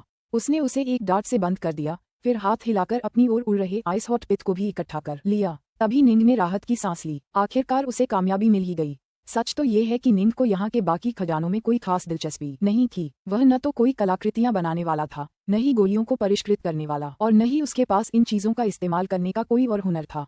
उसे ऐसे खजानों और तकनीकों की आवश्यकता थी जो उसकी अपनी ताकत बढ़ा सकें। परगेटरी गॉड ने मन ही मन बुदबुदाया, इस बार मैं सचमुच ठगा गया। मैं आमतौर पर एम्पायरियन गॉड्स को सिर्फ 3 आइस हॉट लीफ या उसके बराबर के खजाने देकर भगा देता हूँ, लेकिन मैं एक और ऐसे इंसान से मिला जो जानता था कि जुमिंग के पास 12 हैं। जुमिंग कितना उपद्रवी है। दूर हटो, दूर हटो, भाग जाओ। पापमोचन देवता ने निंग को घूरा। क्या तुम मेरा इंतजार कर रहे हो कि मैं तुम्हें दिखाऊं? निंग हंसा, फिर तुरंत चला गया। वह अमर संपदा के भीतर था। दूसरी जी निंग उस संपदा के अंदर एक ध्यान कक्ष में थी। मैंने आइस हॉट पिथ हासिल कर लिया है। निंग ने हरे जैड की बोतल अपने हाथों में पकड़ी। उसके चेहरे पर खुशी के भाव थे। सौभाग्य से परगेटरी गॉड काफी सहज थे और उनसे बातचीत करना आसान था। वे ज्यादा जिद्दी नहीं थे, वरना हालात काफी मुश्किल हो जाते। सच तो ये है कि जैसे ही निंग ने देखा कि बुद्ध जुमिंग के 12 आइस हॉट लीफ पाने के बावजूद परगेटरी गॉड उसे सिर्फ एक ही आइस हॉट लीफ देने को तैयार थे, निंग को तुरंत एहसास हो गया कि परगेटरी गॉड चीजों के साथ थोड़ी छेड़छाड़ कर रहे हैं। ऐसा इसलिए था क्योंकि ऐसा बिल्कुल नहीं हो सकता था कि बाकी सभी एम्पायरियन गॉड्स को मायरियड माउंटेन्स द्वीप में प्रवेश करते समय सिर्फ एक ही लीफ मिली हो। परगेटरी गॉड के पास निश्चित रूप से एक निश्चित मात्रा में विवेकाधिकार था। शायद उसे किसी स्वर्ग के देवता को बहुत ज्यादा देने की इजाजत न हो, लेकिन अगर वह चाहे तो उन्हें थोड़ा कम जरूर दे सकता है। इसलिए निंग ने बातचीत का रास्ता अपनाने का फैसला किया और वह कामयाब भी हुआ। 9 मीटर लंबा, 9 मीटर गहरा आइस हॉट पिथ मेरी उम्मीद से थोड़ा हल्का है, निंग ने मन ही मन सोचा। इतने सारे आइस हॉट पिथ का वजन लगभग 3 लाख किलोग्राम होगा। आइस हॉट पिथ पानी के ऊपर तैर सकता था, हालांकि यह मात्रा उसकी जरूरतों के लिए पर्याप्त थी। मेरे 36 क्लोनों को कुल मिलाकर 180,000 किलोग्राम वजन की जरूरत है। ये काफी है। जरूरी खजाना हासिल करने के बाद निंग ने अब और देर नहीं की। उसने तुरंत एक अलग लाल जेड की बोतल निकाली। लाल जेड की बोतल में 9 फायर लावा था। निंग ने अंडमान झील की अपनी यात्रा के लिए 50,000 किलोग्राम लावा तैयार किया था। शुरू करने का समय आ गया है। निंग ने हरी और लाल जेड वाली बोतल के ढक्कन खोले, उन्हें जमीन पर रख दिया और कमल की मुद्रा में बैठ गया। फुफ, निंग लगभग 30 मीटर ऊपर हवा में तैर गया। तभी उसके शरीर के भीतर की सच्ची अमर ऊर्जा सक्रिय होने लगी। धीरे धीरे निंग के नीचे अपार ऊर्जा से निर्मित एक संरचना आरेख बनने लगा। जैसे जैसे ऊर्जा बढ़ती गई, वह आरेख सुनहरे प्रकाश से चमकने लगा। सुनहरे प्रकाश के इस निर्माण से लगभग 300 मीटर का एक गोला बन गया, जो एक विशाल पर्दे जैसा था। इसके ऊपर बड़ी मात्रा में रून प्रवाहित हुए, क्योंकि निंग की ऊर्जा इसके माध्यम से अतुलनीय रूप से अद्भुत तरीके से प्रवाहित हुई। पूरे 1 घंटे के बाद निंग ने अंततः संरचना को प्रकट करना समाप्त कर दिया। आखिरकार अग्नि रूप प्रकट हो ही गया। निंग ने राहत की सांस ली। उसने अपनी ऊर्जा पुनः प्राप्त करने के लिए एक महाआकाशीय गोली निकाली और फिर एक दूसरी रचना प्रकट करने लगा। निंग के सिर के ऊपर हवा में उसी आकार की एक दूसरी रचना धीरे धीरे प्रकट होने लगी। जैसे जैसे निंग उसे मूर्त रूप देता गया, वह रचना धीरे धीरे काली रोशनी से चमकने लगी। रचना की शक्ति लगातार बढ़ती गई, जब तक कि वह दिखने में काले जेड जैसी नहीं हो गई। उसके नीचे 300 मीटर की सुनहरी रोशनी थी, उसके ऊपर 300 मीटर तक काली रोशनी थी। अब जब आइसफायर संरचना बन गई है, तो जिंदन को परिष्कृत करने का समय आ गया है। निंग ने अपनी आंखें खोलीं और दूर रखी 2 बोतलों की ओर देखा। लाल जेड बोतल और हरी जेड बोतल अपने भीतर से 9 फायर लावा और आइस हॉट पिथ छोड़ने लगीं। प्रत्येक से कुल 7,500 किलोग्राम वजन निकला। निंग को चिंता थी कि कहीं उसका वजन खत्म न हो जाए, इसलिए उसने जरूरत से थोड़ा ज्यादा वजन निकाला। 9 फायर लावा और आइस हॉट पिथ की धाराएं 2 गोलों में बदल गईं, जो निंग के सामने मंडरा रहे थे। एक 9 फायर लावा का गोला था, जबकि दूसरा आइस हॉट पिथ का गोला था। दोनों गोलों के भीतर 9 फायर लावा और आइस हॉट पिथ धीरे धीरे बुदबुदा रहे थे और झाग बना रहे थे। वाह! 9 फायर लावा गोले के भीतर का सार स्वतः ही और धीरे धीरे नीचे की ओर खींचने लगा। सुनहरे प्रकाश आरेख में समाहित हो गया। आइस हॉट पिथ गोले का सार भी इसी तरह निंग के ऊपर काले प्रकाश आरेख में खींच रहा था। इन दोनों खजानों का सार ग्रहण करने के बाद दोनों आरेखों की शक्ति में नाटकीय रूप से वृद्धि हुई। अब उनमें एक अथाह रहस्यमय शक्ति समाहित थी, जो निंग के शरीर में प्रवाहित होने लगी और निंग के भीतर शुद्ध यांग जिंदन के साथ घुलने मिलने लगी। ऊर्जा के 2 बिल्कुल विपरीत प्रकार, 9 फायर लावा से आग और आइस हॉट पिथ से बर्फ, दोनों ही आदिकालीन अराजकता से उत्पन्न खजानों से उत्पन्न हुए थे। उनके भीतर जबरदस्त अद्भुत शक्ति समाहित थी। कितना आरामदायक एहसास है। निंग महसूस कर सकता था कि उसके शरीर के भीतर शुद्ध यांग जिंदन बर्फ और आग की अद्भुत शक्ति से बपतिस्मा ले रहा था और रूपांतरित हो रहा था। यह एक बेहद सुखद एहसास था और जिंदन धीरे धीरे रूपांतरित होने लगा था। हालांकि यह प्रक्रिया धीमी थी, निंग इस बदलाव के हर पहलू को साफ साफ महसूस कर सकता था। धीमी गति के बावजूद 2 या 3 दिनों के बाद परिवर्तन काफी चौंकाने वाला होगा। आइस फायर जिंदन स्मेल्टिंग विधि के बारे में मैंने जो रिकॉर्ड पढ़े हैं, उनके अनुसार मेरे जिंदन को दूसरे स्तर तक उन्नत करने में लगभग 1 महीना लगेगा। ये जिंदन को पोषित करने और रूपांतरित करने की एक धीमी प्रक्रिया है, जिसमें जल्दबाजी नहीं की जा सकती। निंग ने अपनी उत्सुकता और उत्साह को कम किया और दोनों विशाल संरचनाओं को धीरे धीरे दोनों प्रकार की वस्तुओं से ऊर्जा निकालने की अनुमति दी, ताकि उनका जिंदन गलाया जा सके। उनका मानना था कि अब से 1 महीने बाद उनका शुद्ध यांग जिंदन दूसरे स्तर पर पहुंच जाएगा।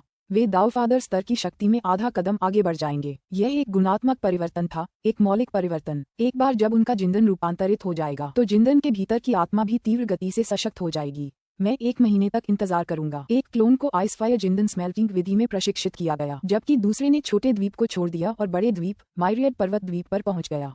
मिरियड माउंटेन्स द्वीप के प्रवेश द्वार के सामने भी एक काले पत्थर का स्तंभ था।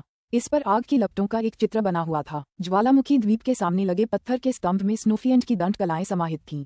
मुझे लगता है कि इस पत्थर के स्तंभ में परगेटरी गॉड की परगेटरी कलाएं समाहित हैं। निंग अभी भी काफी उत्सुक था। हालांकि उसने परगेटरी गॉड के खिलाफ लंबे समय तक युद्ध किया था, लेकिन यह एक जंगली लड़ाई थी जिससे उसके लिए अपने प्रतिद्वंद्वी की तकनीकों के वास्तविक सार और प्रकृति को समझना मुश्किल हो गया था। निंग काले पत्थर के स्तंभ के सामने खड़ा होकर लौ के चित्र को घूर रहा था। जल्द ही उसका मन उसमें रम गया। एक धुंधले क्षेत्र में एक मानव आकार का प्राणी 2 हलबर्ड लहरा रहा था। इस प्राणी ने शुरुआती मुद्राओं से शुरुआत की, लेकिन धीरे धीरे जुड़वां हलबर्ड तकनीक के कई गहरे रूपों में आगे बढ़ने लगा। शुरुआत में ये सरल था और फिर जटिल होता गया। शुरुआत में धीमा और फिर तेज। अंततः यह उस सबसे भयानक मुद्रा में बदल गया जो शुद्धिकरण के देवता की थी। काफी देर बाद निंग का ध्यान पत्थर के स्तंभ से बाहर आया। उसके चेहरे पर स्वीकृति के भाव थे। पूरी तकनीक को शुरू से अंत तक देखने से मुझे काफी कुछ सीखने को मिला। मेरी जुड़वां तलवारें अभी भी तुलनात्मक रूप से थोड़ी कमजोर हैं। निंग को कुछ ऐसी अंतर्दृष्टियां मिल गई थीं जिनसे वह ब्राइट मून तलवार कला को और निखार सकता था। सबसे पहले मायरियड माउंटेन्स द्वीप। निंग ने अपनी नजर उस पर घुमाई। यह विशाल द्वीप पहाड़ों से भरा हुआ था, कुछ बादलों को चीरते हुए, कुछ चाकू की तरह पतले और तीखे, कुछ छोटे, कुछ अजीब से दिखने वाले। यहाँ कम से कम 10,000 पहाड़ थे और कोई भी पहाड़ आपस में जुड़ा हुआ नहीं था।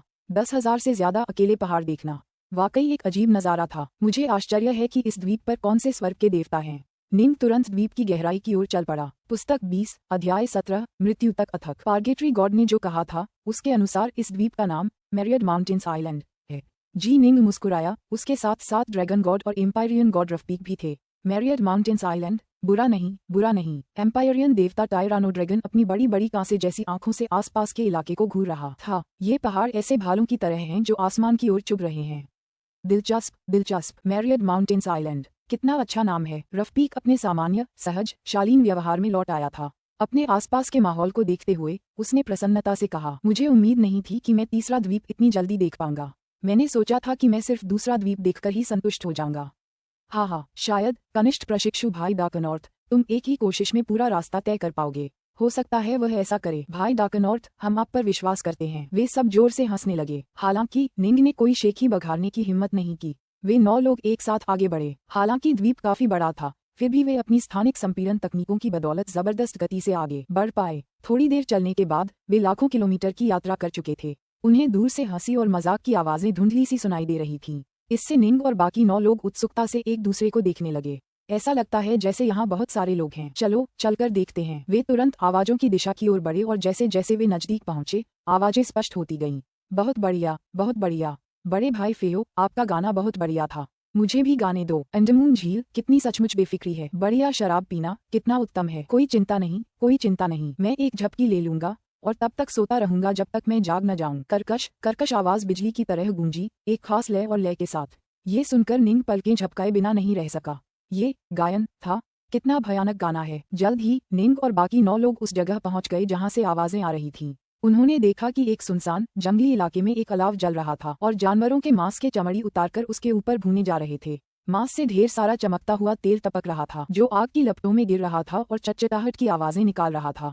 मांस की खुशबू बहुत पहले ही उन 9 लोगों तक पहुंच चुकी थी। दर्जनों जानवर एक साथ भूने जा रहे थे और अलाव के चारों ओर पुरुष और महिलाएं या तो बैठे थे या खड़े होकर गा रहे थे। उनमें से ज्यादातर ने फर के कपड़े पहने हुए थे और वे सभी काफी शांत और संतुष्ट दिख रहे थे। कुछ ने वस्त्र भी पहने हुए थे, लेकिन वे भी उतने ही सहज और निश्चिंत दिख रहे थे। वे सभी अपनी बाहों में या तो लौकी या शराब की बोतलें लिए हुए थे। शराब के घूंट भर रहे थे और मांस को चबाते हुए बेतहाशा हंस रहे थे और चिल्ला रहे थे, आहा, तुम लोगों के पास वाकई कमाल है। तुम्हारे पास खाने के लिए मांस भी है। एम्पायरियन गॉड विदर ड्रैगन जोर से हंसा और उनकी ओर दौड़ा। मुझे पता था कि वहाँ बड़े भाई फेयो ही होंगे। तुम सबने जो बड़े भाई फेयो का अनुसरण किया है, उन्हें खाने को मांस और पीने को शराब मिली है। दूसरी ओर मैं भूखा मर रहा हूँ। स्वर्ग के देवता टायरानो ड्रैगन भी आक्रमण करने लगे। सभी 7 ड्रैगन देवता दौड़े। निंग और रफपीक उनके पीछे पीछे आए।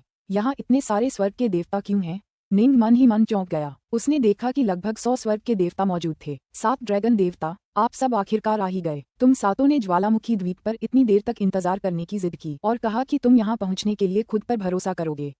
क्या आखिरकार तुम कामयाब हो गए? आहा, भाई विदर ड्रैगन, आओ खाओ। जीवंत एम्पायरियन देवताओं ने सातों का खुशी खुशी स्वागत किया। 7 ड्रैगन देवता ज्वालामुखी द्वीप पर बहुत लंबे समय से, लगभग एक पूरे अराजकता चक्र से रह रहे थे। इसलिए वहां मौजूद सभी एम्पायरियन देवता उन सातों को जानते थे। उनमें से आधे से ज्यादा एम्पायरियन देवता रफपीक को भी पहचानते थे। जहां तक जी निंग की बात है, यहाँ कोई भी उन्हें नहीं जानता था। मुझे परिचय कराने दो, विदर ड्रैगन ने ऊंची आवाज में कहा। यह मेरा अच्छा दोस्त डार्कनॉर्थ है। मुझे ये कहते हुए शर्म आ रही है, लेकिन ज्वालामुखी द्वीप से यहाँ तक पहुँचने के लिए हमें अपने भाई डार्कनॉर्थ पर ही भरोसा था। जैसे ही वह अंडमान झील में दाखिल हुआ, वह तीनों रक्षकों से जूझते हुए सभी बाधाओं को पार करते हुए सीधे इस स्थान पर पहुंच गया। ओह आओ भाई डार्कनॉर्थ, मैं तुम्हें टोस्ट दूं। तुम एक ही कोशिश में असंख्य पर्वतों के द्वीप तक पहुंचने में कामयाब हो गए। काबिले तारीफ। तुरंत सभी स्वर्ग के देवता निंग की ओर मुड़े। उनकी आंखों में एक अलग ही भाव था और सभी ने स्वेच्छा से निंग को टोस्ट दिया। निंग इन एम्पायरियन देवताओं के साथ शराब पीने और बातचीत करने लगा। धीरे धीरे उसे समझ आने लगा कि यहाँ क्या हो रहा है। उन 9 देवताओं के अलावा जो अभी अभी अंदर आए थे, कुल 98 एम्पायरियन देवता वहां मौजूद थे। हालांकि उनमें से ज्यादातर दूसरे एम्पायरियन देवताओं के साथ इस स्थान पर पहुंचे थे। उन सभी ने अंडमान झील को अकेले पार करने की उम्मीद छोड़ दी थी, इसलिए उन्होंने दूसरों के साथ जाने का फैसला किया था। 98 में से केवल 9 ने ही इस स्थान तक पहुंचने के लिए वास्तव में अपनी शक्ति पर भरोसा किया था। ये 9 देवता थे स्काईरिवर, ओडविच, क्लाउडस्कार, फेयो, ईस्टवर्ड, सीजन स्टेप, कॉपरसॉन्ग, जेनबू और ऑटमविंग। इन 9 एम्पायरियन देवताओं ने ताइजीफोर्स, इन्फिनिफोर्स, थंडरफोर्स, शार्पफोर्स और अन्य शक्तियों में चौथे स्तर तक महारत हासिल कर ली थी। वे इतने शक्तिशाली थे कि वे परगेटरी देवता को भी मात दे सकते थे। यही वजह थी कि कई एम्पायरियन देवता उनका अनुसरण करने को तैयार थे। यह मेरा पुराना दोस्त फेयो है। विदर ड्रैगन निंग को फेयो से मिलने ले गया। भाई डार्कनॉर्थ, तुम सच में बहुत ताकतवर हो। तुम पहली ही कोशिश में यहाँ पहुँच गए। यह अविश्वसनीय रूप से दुर्लभ है। मुझे भी ज्वालामुखी द्वीप पर हजारों साल बिताने पड़े थे, तभी मैं यहाँ तक पहुँच पाया, फेयो ने हंसते हुए कहा। भाई डार्कनॉर्थ, विदर ड्रैगन ने हंसते हुए कहा, मेरा ये पुराना दोस्त फेयो मांस या शराब के बिना नहीं रह सकता, इसलिए वह हमेशा अपने साथ एक संपदा लोक का खजाना रखता है, जिसे वह दावत के लिए कई जंगली जानवरों से भर देता है। शराब स्वर्ग और पृथ्वी की प्राकृतिक ऊर्जा से आसुत हो सकती है, लेकिन मांस केवल पशुपालन से ही प्राप्त हो सकता है। इस प्रकार मेरे पुराने दोस्त फेयो के आसपास के स्वर्ग के देवता हमेशा आरामदायक जीवन जिएंगे। जरा उन्हें देखो, वे सभी शराब पी रहे हैं और मांस खा रहे हैं। मैं वर्णन भी नहीं कर सकता कि वे कितने संतुष्ट दिख रहे हैं। इसके विपरीत मुझे ये भी याद नहीं कि हम सातों ने आखिरी बार ज्वालामुखी द्वीप पर मांस कब चखा था। निंग भी हंसा। ये फेयो सचमुच एक अद्भुत व्यक्ति था। सभी स्वर्ग के देवता अंडमान झील में साहसिक कार्य करने आए थे और वे सभी वीरता की आकांक्षाओं से भरे हुए थे। इसलिए अगर वे थोड़ी शराब और मांस भी लाते तो थोड़ा सा ही लाते, क्योंकि वह सब अंततः खराब होकर सड़ जाता। करोड़ों वर्षों तक मांस को खराब होने से बचाने का कोई उपाय नहीं था। इसलिए अंडमान झील में पर्याप्त समय बिताने के बाद खाने के लिए मांस ढूंढने का एकमात्र तरीका फेयो जैसा ही था। खाने के लिए पशुओं और जंगली जानवरों से भरी एक पूरी छोटी दुनिया तैयार करना, तभी मांस का एक स्थिर स्रोत उपलब्ध होगा। भाई डार्कनॉर्थ, मुझ पर मत हंसो, मैं विनती करता हूँ, फेयो ने हंसते हुए कहा। मेरी इच्छाशक्ति कमजोर है और मुझे मदिरा और मांस में आनंद आता है।